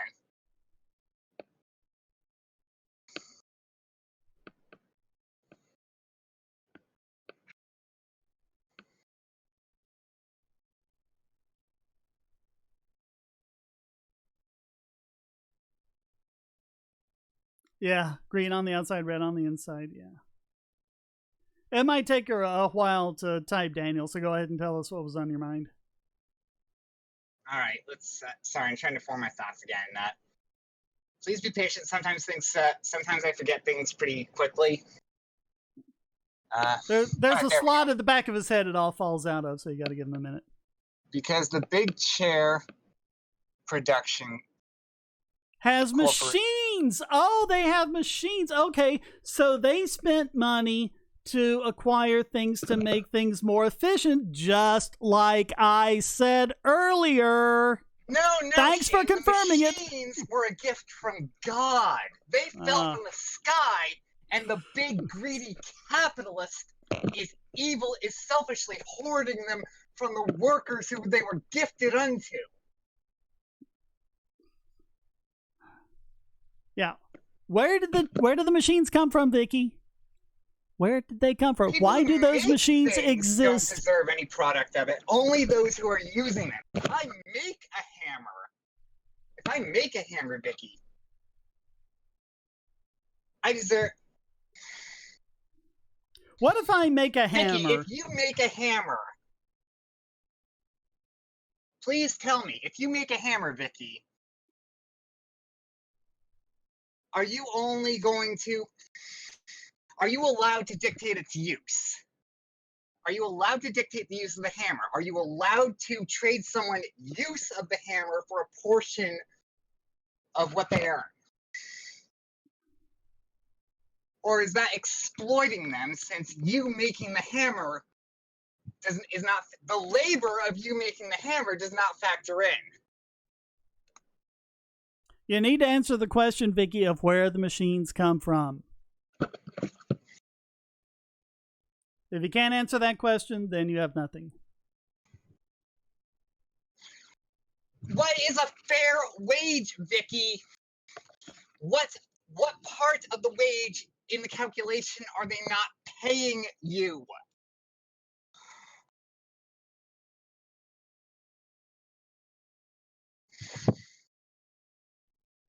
No, Hydra, it's the ones living on the government teat that are socialists.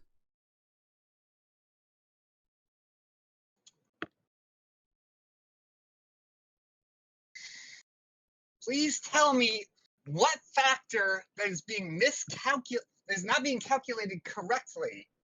The machines were paid for. That doesn't answer the question of where the machines came from. How did the machines come into existence? You know, I have some money. I want to pay for a Star Trek replicator. I can't because there are no Star Trek replicators. Where do these things come from? You can't just say they were paid for.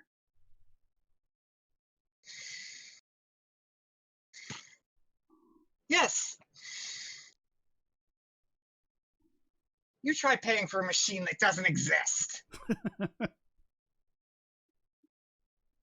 But this is where I was actually going, because half the time it seems like these people are arguing that capital existed in nature, that machines used to make things existed in nature before man.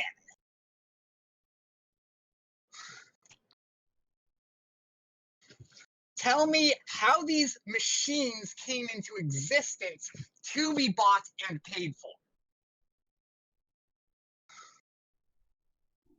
See, this is what it's like every single time. It always goes exactly the same way.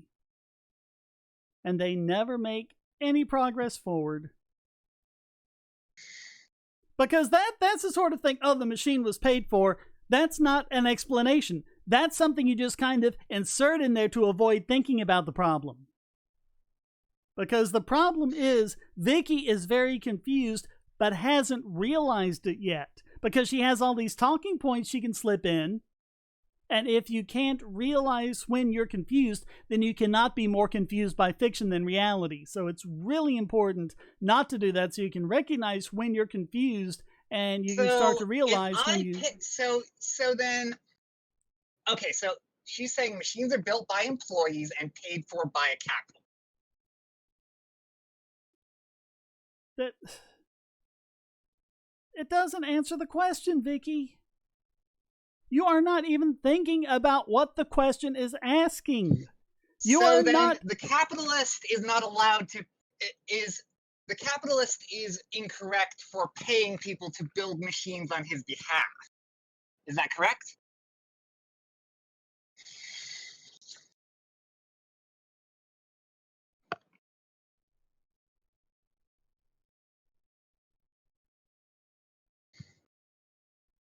I mean, all you're doing there is pushing the problem back a step.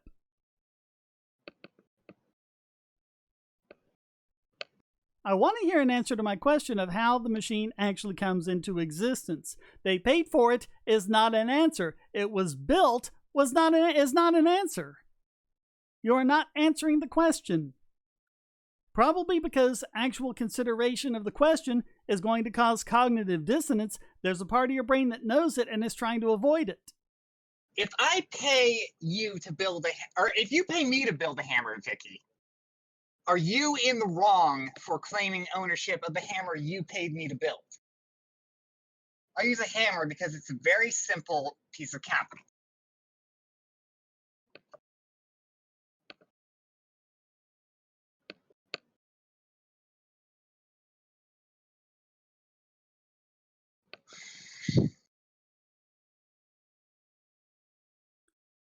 Well, and that's the point I was making in that one video, David, because the boss does all sorts of things about going about and finding clients and getting the actual money from them and managing all of that, and then having to manage all of the machines and the upkeep and all of that by getting capital from investors, and the investors need to be paid back, and the investors want assurances they're going to continue to be paid back, or else they're going to pull out. And that's why your boss spends all day making all those reports.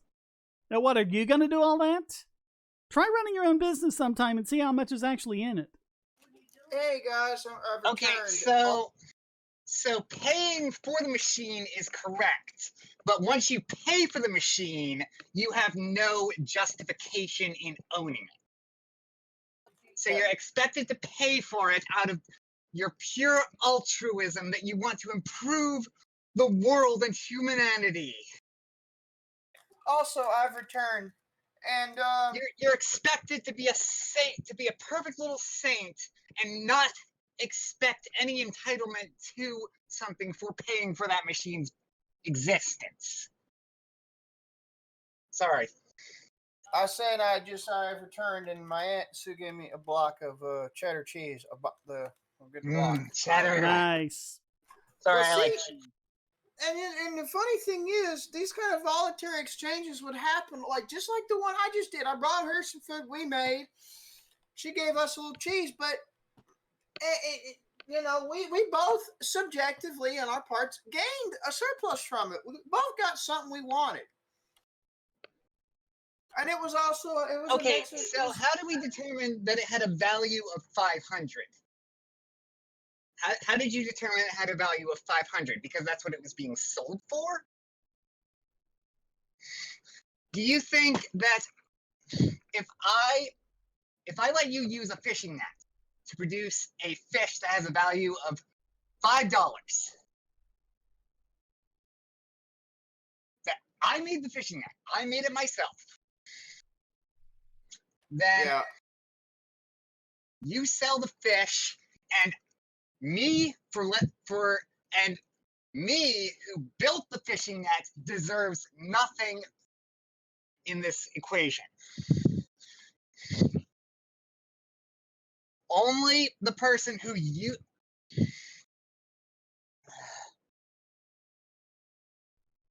It's not owning money, Vicky. It's owning the machines. You said that yourself.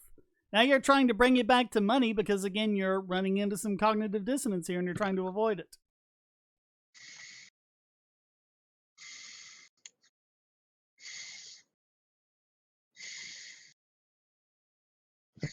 So I think Vicky is saying that only the people just sort of had money at the start, and they got all the machines because they had money at the start. That's not very often unless you're a part of the managerial class that's formed out of the corporation government collusion. that's happened in modern times, but that's only the big kahunas. But that's Well, no, Also, that please happens feel all free the to correct me time. if I'm not That getting any happens of all this. the time. it does. That happens all the time. I mean, people talk about Amazon being the big bad monopoly now, but Jeff Bezos started with basically nothing and Yeah. built that all up himself. Yeah, Okay, he so did. He wait. did. When did we say it entitled them to your money? If you own a machine and I want to use that machine, are you not allowed to dictate the terms by which I use the machine that you owned? Bam. Because it doesn't entitle you to my money. You owning the machine, and I can just use it. I can just walk in and use it with that whenever. Sorry. If you are using their machines, Vicky, why don't they deserve some of the return? If you are using their machines to make something that is more valuable than what you could make on your own, why don't they deserve that?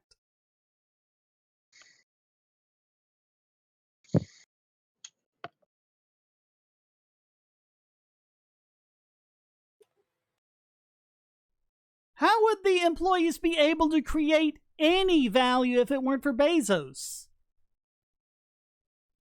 How would they be able to do any of that if it weren't for all of the years of hard work and sacrifice and going into debt and doing without that Bezos did so that he today can reap the benefits from it? Yeah. How? So then, if I'll go back to the fishing net. If I make a fishing net, each fish is worth $10. I use 10 because it's a nice round number. Agreed, JC. Agreed. You catch the fish with the net.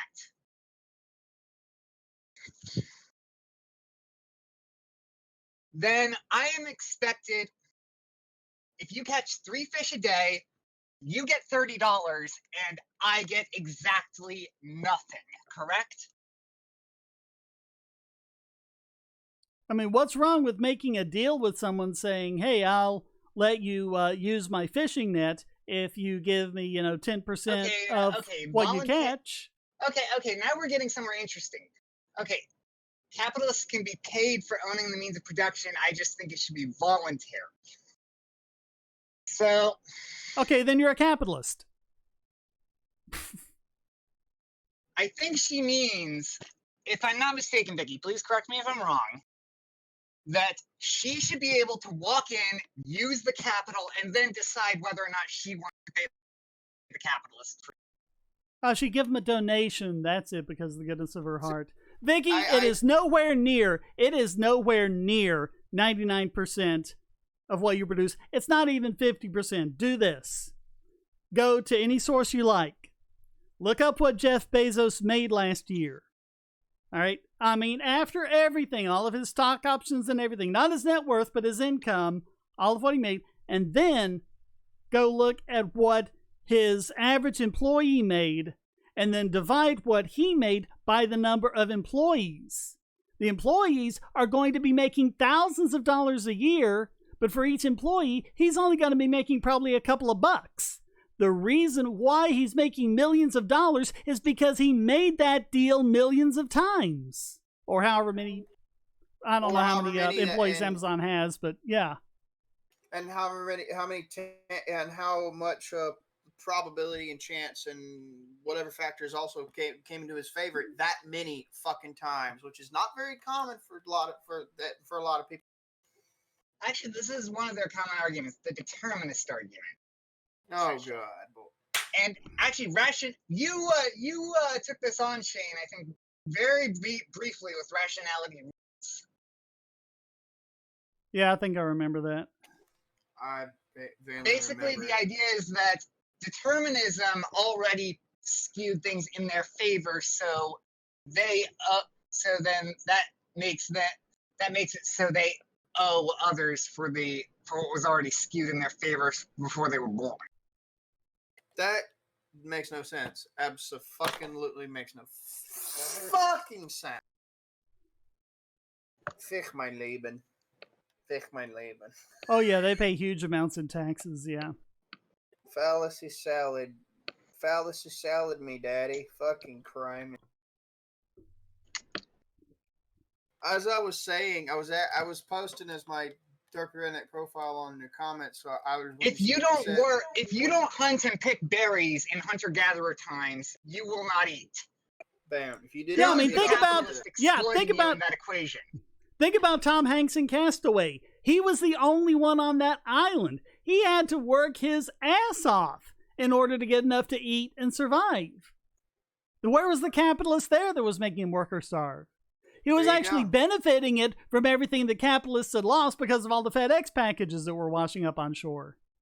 Yeah, that was what I was going to say. Is this is what I was asked when Vicky first said there's not sure capitalists can be paid for owning the MOP. I just think it should be voluntary. I asked her in like the Derpy Redneck profile. Like I said, that's me for avoiding confusion. Okay. I asked, so what do you define as voluntary? What do you define as voluntary? Vicky? Why are you entitled to use the machines if you're not going to give any value for them? This is where that's what we've been asking her for half an hour. Like, what would she define as voluntary, and what would she define as capitalist? And those were my replies. Is what I was getting at. That's where it gets juicy. So they should not be allowed to voluntarily decide who uses their machines, but you should be allowed to decide whether or not you give them anything in return for using their machines. Is that correct? We are doing better than that, Vicky. Capitalism is the only reason why there is something other than work or starve. It's work or starve everywhere, but capitalism gives us the opportunity to work for other things as well. That's why you have the computer that you're using. You know, that's why you have all of the things that you're enjoying right now. You know, if you've got, air conditioning or central heating or whatever, that's the only reason you have all of that. I'm going to try and bridge the gap here a little. Vicky, can we get a clarification on this? When we say work or starve, we're speaking in a shorthand that means work for a boss in a hierarchical structure or starve, correct?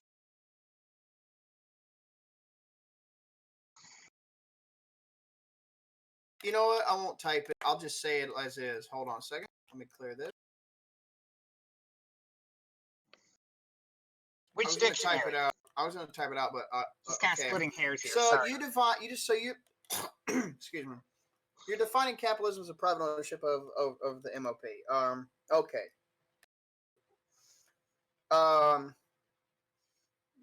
What's wrong with that? If you own it, what's wrong with you owning it?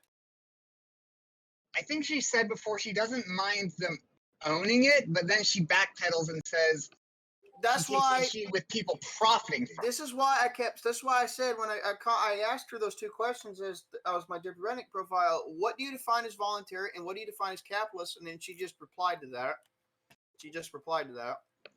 And now she said something voluntary is something you can decide not to do. Well, then it has its flip side. You're defining a voluntary as a little vague. It's not vague. It's just something you can decide to do or not do. Okay. Well, how is it not voluntary if I can decide if I own the machine? Yeah, were you responding to someone in voice when you said yes? I just need some clarification on that. So, sorry. That's what I was trying. Yeah, that's what I was trying to say. And like I said, I pointed that. That's my profile for avoid confusion. Oh, there you are, Panther. I didn't see you there. Sorry. But this is how it goes. They'll say, okay, they can own or whatever, and then you try and go at them from that direction, and then they'll zoom back over to one of the points that they were already avoiding, and it's like they've got all these hidey holes that they go into. You get them out of one hidey hole, they go into another. You get them out of that one, they go back to the first one, and you got to get them out of the first one again. It's just tiring. Out the ass. How do you get Amazon without Jeff Bezos? How do the workers get together and make it happen on their own without Jeff Bezos?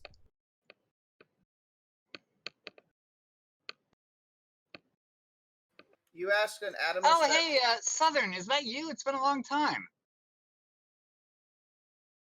Oh, yeah, he's in there. He's been posting. I think you came in a little late, but yeah, he was there earlier.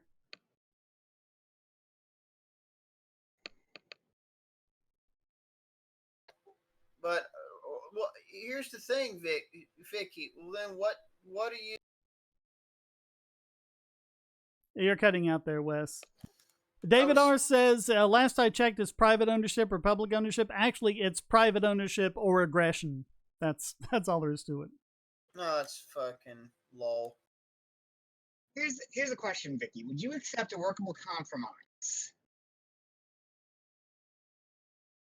where workers' cooperatives and privately owned businesses coexist? And they coexist all the time.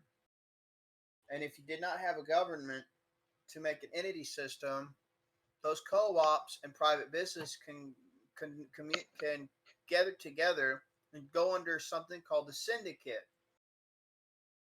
And it would have a lot of the perks of the corporation of today, but without any of the other problems that are part of that package. Now she's blaming lag. She's saying lag's the reason for that. No, it's not, Vicky. You just keep backpedaling. It's 8 o'clock. I'm willing to. It's 8 o'clock, which is normally when we'd be ending the stream. I'm willing to stay on a little bit and have more of this conversation. I just want to know if it's going somewhere.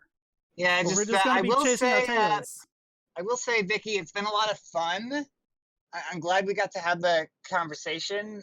Okay.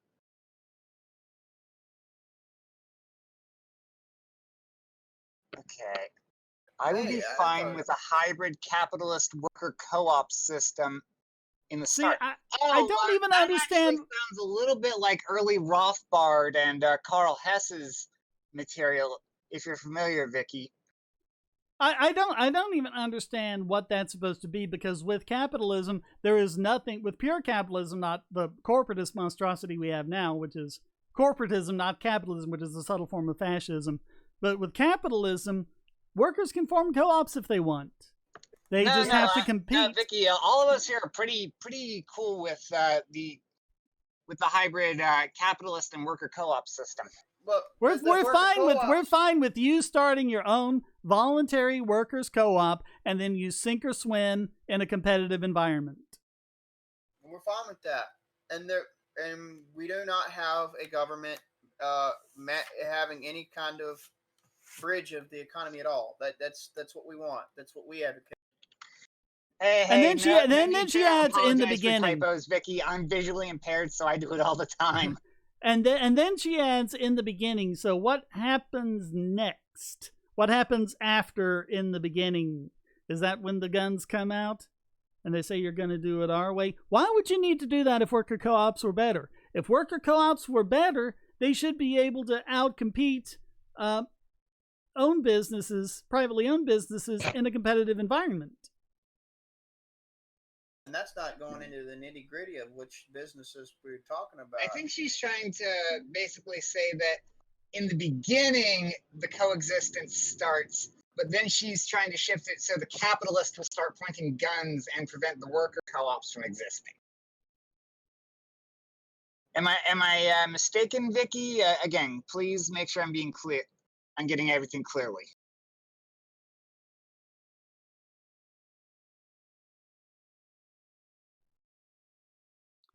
Next, we phase out capitalist business. And how do you do that? And why do I have the feeling guns are involved?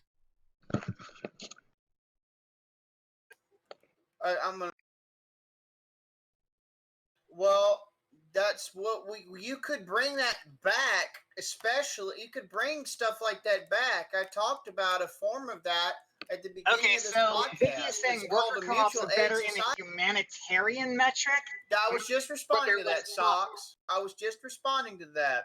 I talked about a form of that at the beginning of this podcast, and I mentioned a book on it. From Mutual Aid to the Welfare State talks about mutual aid fraternal societies. They have that kind of co-ops being better on a humanitarian metric in their model. They can. They don't have to necessarily, but they can. Yes, yeah, but that's so. Vicky, you just admitted yes, guns are involved in seizing the MLP. But what justifies you taking my machine with gunpoint? That's called coercion and aggression for a reason. Making lots of money doesn't mean it's the best for the workers. It's not about what's the best for the workers, Vicky. It's about what's best for the consumers. I have to keep saying that. I have to keep reminding people of that. It's about the consumer. It's about the consumer. It's about the people who are actually putting food on the table and getting stuff they need to make their lives better. That's what it's about. Workers are consumers. Business owners are consumers. Everyone's a consumer. There's no class there. That's just everyone. Democracies are just mob rule, and they devolve into mobocracy, the radical form, rather quickly. It's majority rule. Of true democracy, minorities don't have equal voicing, and there's no individualist protection. So no, I disagree with you. If worker co-ops are better for employees, then nobody would work for the capitalists, so you don't need guns to seize the production, correct? Exactly, yeah. Exactly. And JC Armitage, the reason you don't see worker co-ops is because they're inefficient and prone to diseconomies of scale. I mean, you see them on a small scale, like a family-owned business or something like that. But at some point, you're going to run into a little thing called Dunbar's number, and then you're screwed. Oh, now Vicky's bringing up the 12-year-old child worker bit. Oh, yeah. Yeah. Yeah, because don't you know, before the Industrial Revolution, children were just merrily skipping through fields all day and, sitting on the shore with a cane pole fishing rod. And then all of a sudden, some bald guy with a monocle and a handlebar mustache grabbed him and said, "Sorry, kid, you're working in the mines now." No. Yeah, right? And No, let me tell you something. We're always working for their family. I'm gonna openly, honestly say this. I'm going to openly admit I have a social justice snowflake streak against this argument, level of offense against this argument, and here's why. My dad grew up picking cotton out of a cotton field as a child laborer. Why are the co-ops getting out-competed because of the fucking government? All right. One at a time. And I hate this child labor argument from a personal place, because my dad grew up as a cotton picker in northern Louisiana during the Great Depression, and look what all those people that got sucked into that. What was the core cause of it? It was government. The whole fucking 9 yards. Why are workers flocking to companies? Why are companies out competing worker firms? Does that mean workers are flocking to companies that give them a worse situation because the boss makes more money? Supposedly? Yeah, David, exploit is one of those words they like to use because it doesn't really have a specific meaning, but it has all these negative connotations that they can attach to it as a substitute for an argument, Yeah, pretty much. But that's why I wanted to say, that's why I have a snowflake streak of offense to that child labor argument because of my background, what my dad grew up, going through. Okay, Vicky, if that's the case, then why was child labor ended by capitalism before government passed the first law about it? Boom. Government didn't pass any child labor laws until child labor was pretty much over and done with. It's another case of them jumping in front of a parade and pretending to lead it. And the only times child labor came back was when government and wars fucked people up, fucked things royally. Might as well use the analogy, raped the systems that were in place at the time. That's a more accurate analogy. That's when child labor came back into practice due to hard fucking times that caused by governments. It's also not action. It's also not an answer to the question, Vicky, because you can't just say, because the capitalist business is profitable, as an answer to the question of why would the workers work there? If the workers all go and work at the co-ops and the capitalists can't even get anyone to work there to begin with, he's not going to be making any profits. There's no such thing as what alternative facts are being presented, Vicky? What alternative facts? Not an argument, Vicky. Not an argument. Specify. That's a literal Molly meme and a half right there, kiddo. Yeah, I mean, alternative facts is just one of those ways of, trying to brush someone off and say, oh, well, you're just, It's just, it's word salad. Just say, oh, I think you're lying, because it's a lot more honest if you said that. Because there's no such thing as alternative. Okay, if we agree that what is profitable will be done by someone, why are the workers all flocking to what you argue is a less profitable situation for these workers? It would have to be more profitable for the workers, for each individual worker. They would have to be better off. No. They say she's saying child labor is done because it's more profitable. How? That's an assertion. Like these greedy capitalists come in, scoop up, kidnap these children against their will, and say, "You're working for me now." Vicky, when do you think child labor started? When did that first appear? A time before which there was no child labor. What's going on in your head with that? Yeah, do you think these businesses just said, these children working for me will be profitable, so I will make them work for me, regardless of what they or their parents say? And there they finally fucking said it. They think we're lying about the child labor bit now. They think we're lying. Okay, so what is the alternative that is supposed to prevent?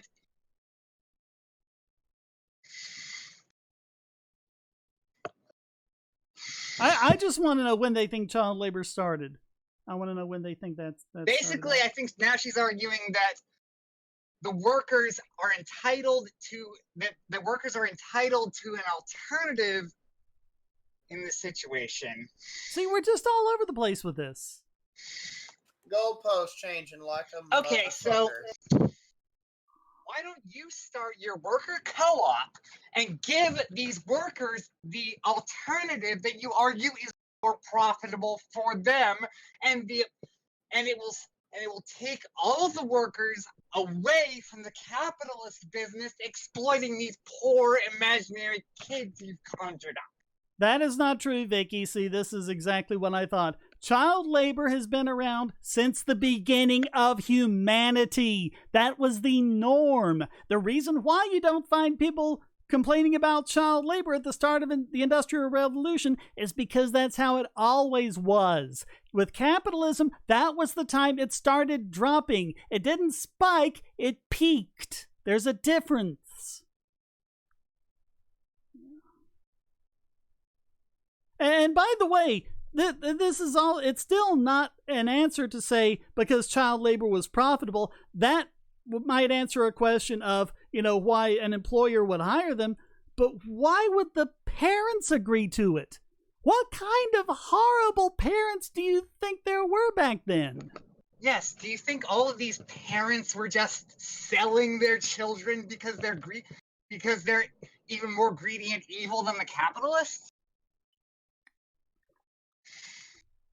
Why are these parents not going into a workers' co-op that, as you argue, is more beneficial to them and their children?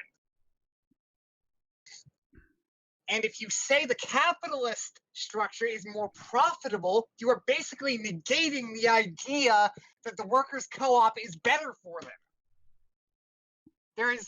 Because the parents needed the money. Okay, so why do the parents need the money? Or to put it another way, what happens when they do go into countries like Bangladesh and say, okay, we're going to stop child labor by fiat? What happens to the family? What happens to the children? Do you know? No, it's not because they were kicked out of their land. Stop making up crap. No one kicked them out of anywhere. This was the norm since the start of humanity. For hundreds of thousands of years, this is how it was. So now you're thinking that these evil capitalist landlords said, sell your children, or some crap like that, will kick you out of your home? If if factory work was harder than agrarian labor, then why were people leaving the farms to work in factories? Yeah, didn't Dickens really over-romanticize agrarian labor? Well, because he had never actually seen a farm. I mean, he quite rightly looked around what was going around him in London and said, wait a minute, there's all these problems, and good for him, but he didn't actually know what farm life was like, and he had this idyllic vision of it.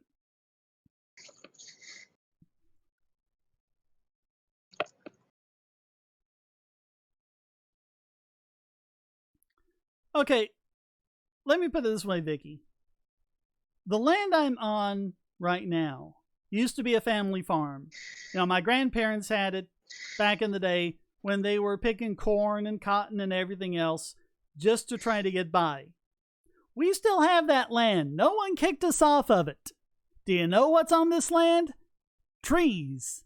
Do you know why there are trees there? Not because we planted it, but because we stopped farming it. Why did we stop farming it?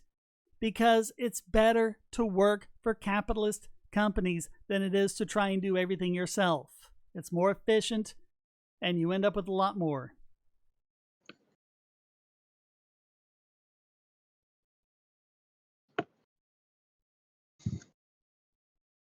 All right, if this is an unwanted change of subject. Oh, we actually need to think about wrapping it up, but what you got? If this is an unwanted change of subject, just let me know. Go ahead. Okay. Yeah, sorry. What capital are people entitled to by default? I will ask you, Vicky. I just kind of want to get clarification on this. What capital are you entitled to, but for existing that you are being deprived of unjustly?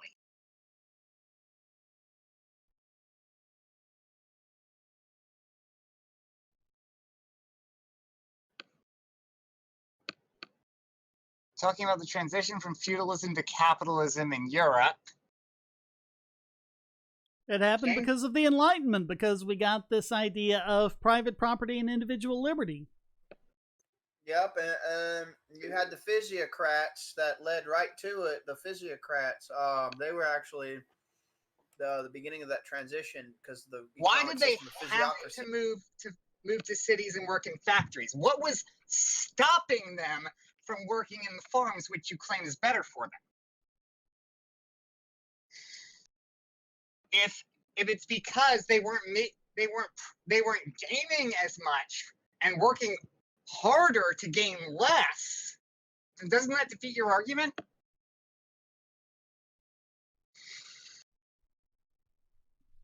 It goes back to the question I asked about the company towns. If they were so terrible, why would people go out of their way to move there in order to work? Yes, why are these people expending so much effort to get what you argue is a worse situation? What are they getting in exchange for what you argue is 100% worse for them in just about every way? They must be the stupidest people on the planet. Isn't it so great that these poor, stupid workers have these socialists who always seem to be people born with silver spoons in their mouths to tell them what really is best for them? Agreed.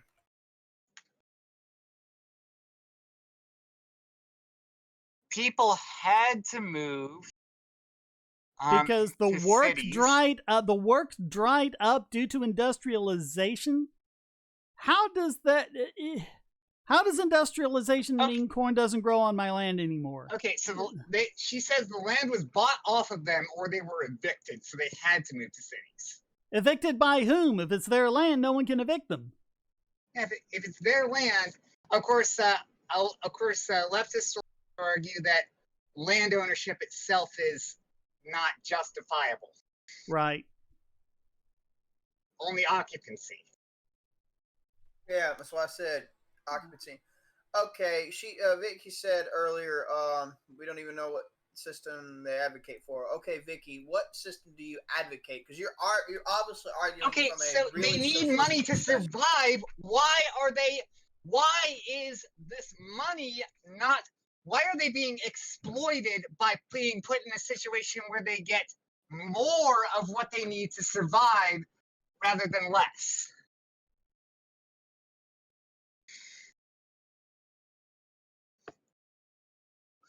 What are they being deprived? What are they?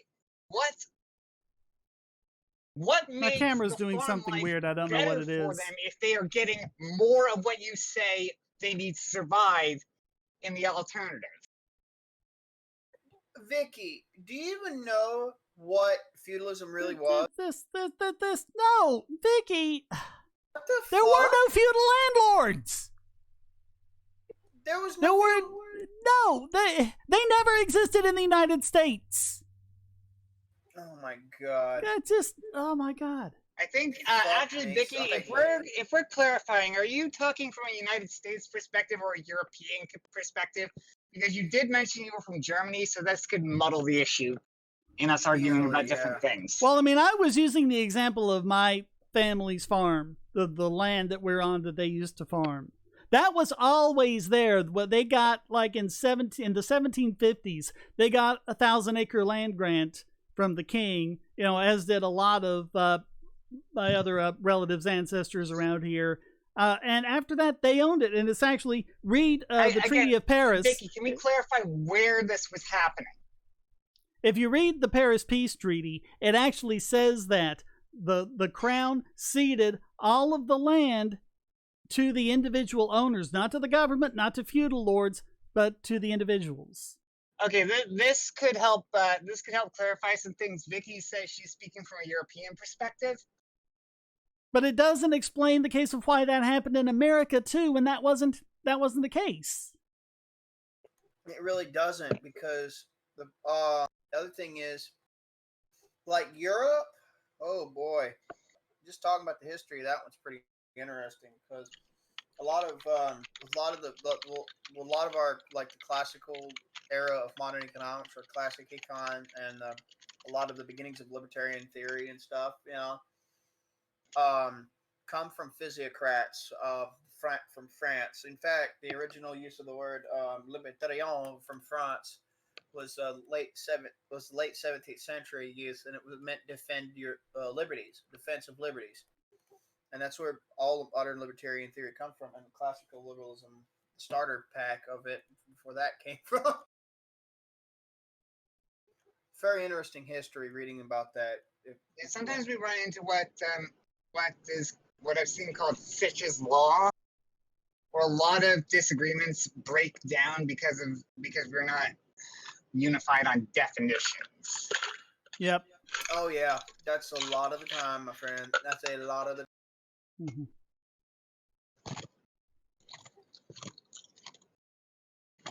And some areas, like the way, and you have to iron out a mutual agreement on what the definition is, because you can point out the logic to how, if you define a certain way. Well, somebody said, well, nature's coercive. That was told to me before. I said, how? Why do you define coercion? And then I just say, well, how do you define a threat? How do you define violence? And then, all right, it falls apart. I think we've really gone as far as we can right now, and we've gone 20 minutes over. So I think it's about time to start wrapping it up. If anyone has any final thoughts they want to get out. Anyone in the live chat, please. All right, we're getting somewhere at least. Can we start from here next time, Vic? Can we agree that there were no feudal landlords?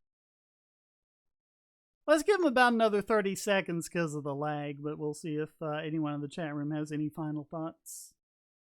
But then I really will have to be going.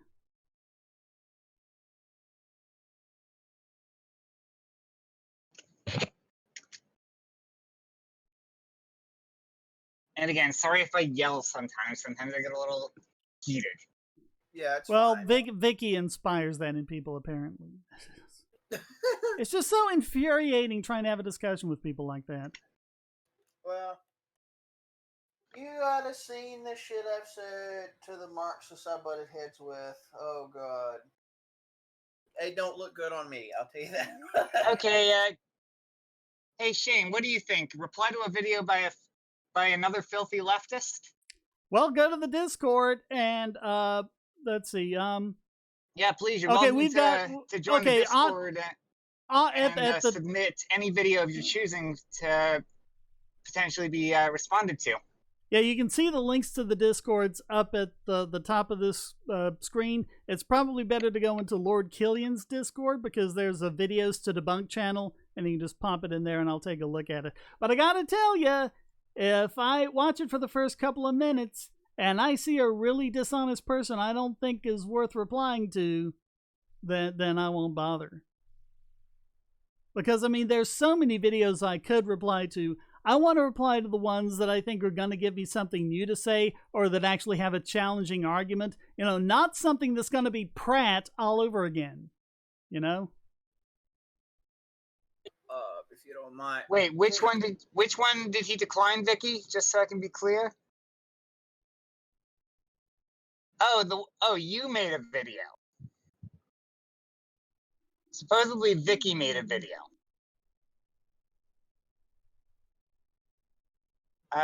Did you submit it in the Lord Killian Discord's videos to debunk? Well, apparently, because she says I declined it. Even though I spent hours to make it. Well, you might have spent hours to make it. Doesn't make it valuable. Yeah, that's the problem with that labor theory of value. Yeah. All right.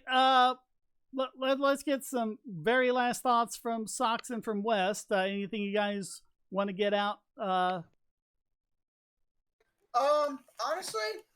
I was getting a few of my scripts. Where did you post it, Vicky? And I was actually getting a few scripts on finished up. I was redoing them because I found some. Apparently, it was a video about Pinochet memes. Oh yeah, that's the one I was talking about earlier. It starts off by actually lying about what I said. I had said something about, you know, am I a libertarian or do I get a free helicopter ride or something like that? And the guy who made the video was all about like, well, he's saying he wants to kill people who disagree with him. It's like, oh, shut up. Why should I go any further into a video after that? Just give me that. Why should I go any further into a video after that? That's a good question. Yeah. And after seeing you, Vicky, all this time, I'm convinced more than ever that there's nothing worthwhile in that. It's just going to be Pratt all over again. You know? No, they weren't kicked off their land. They were helicoptered off their land. All right. Thank you all so much. Thanks, Socks and West, for joining me and for supporting. Thanks to everyone in the chat room. Yes, that includes you, Vicky, because I guess you did make this entertaining, as infuriating as you were. Thanks to everyone who supported my channel. If you'd like to support, just go to discord.pagosity.tv and give whatever you think is fair or become a regular supporter, and you can actually join in on these. And of course, thanks to everyone out there who's watching. Until next time, stay strong and be free.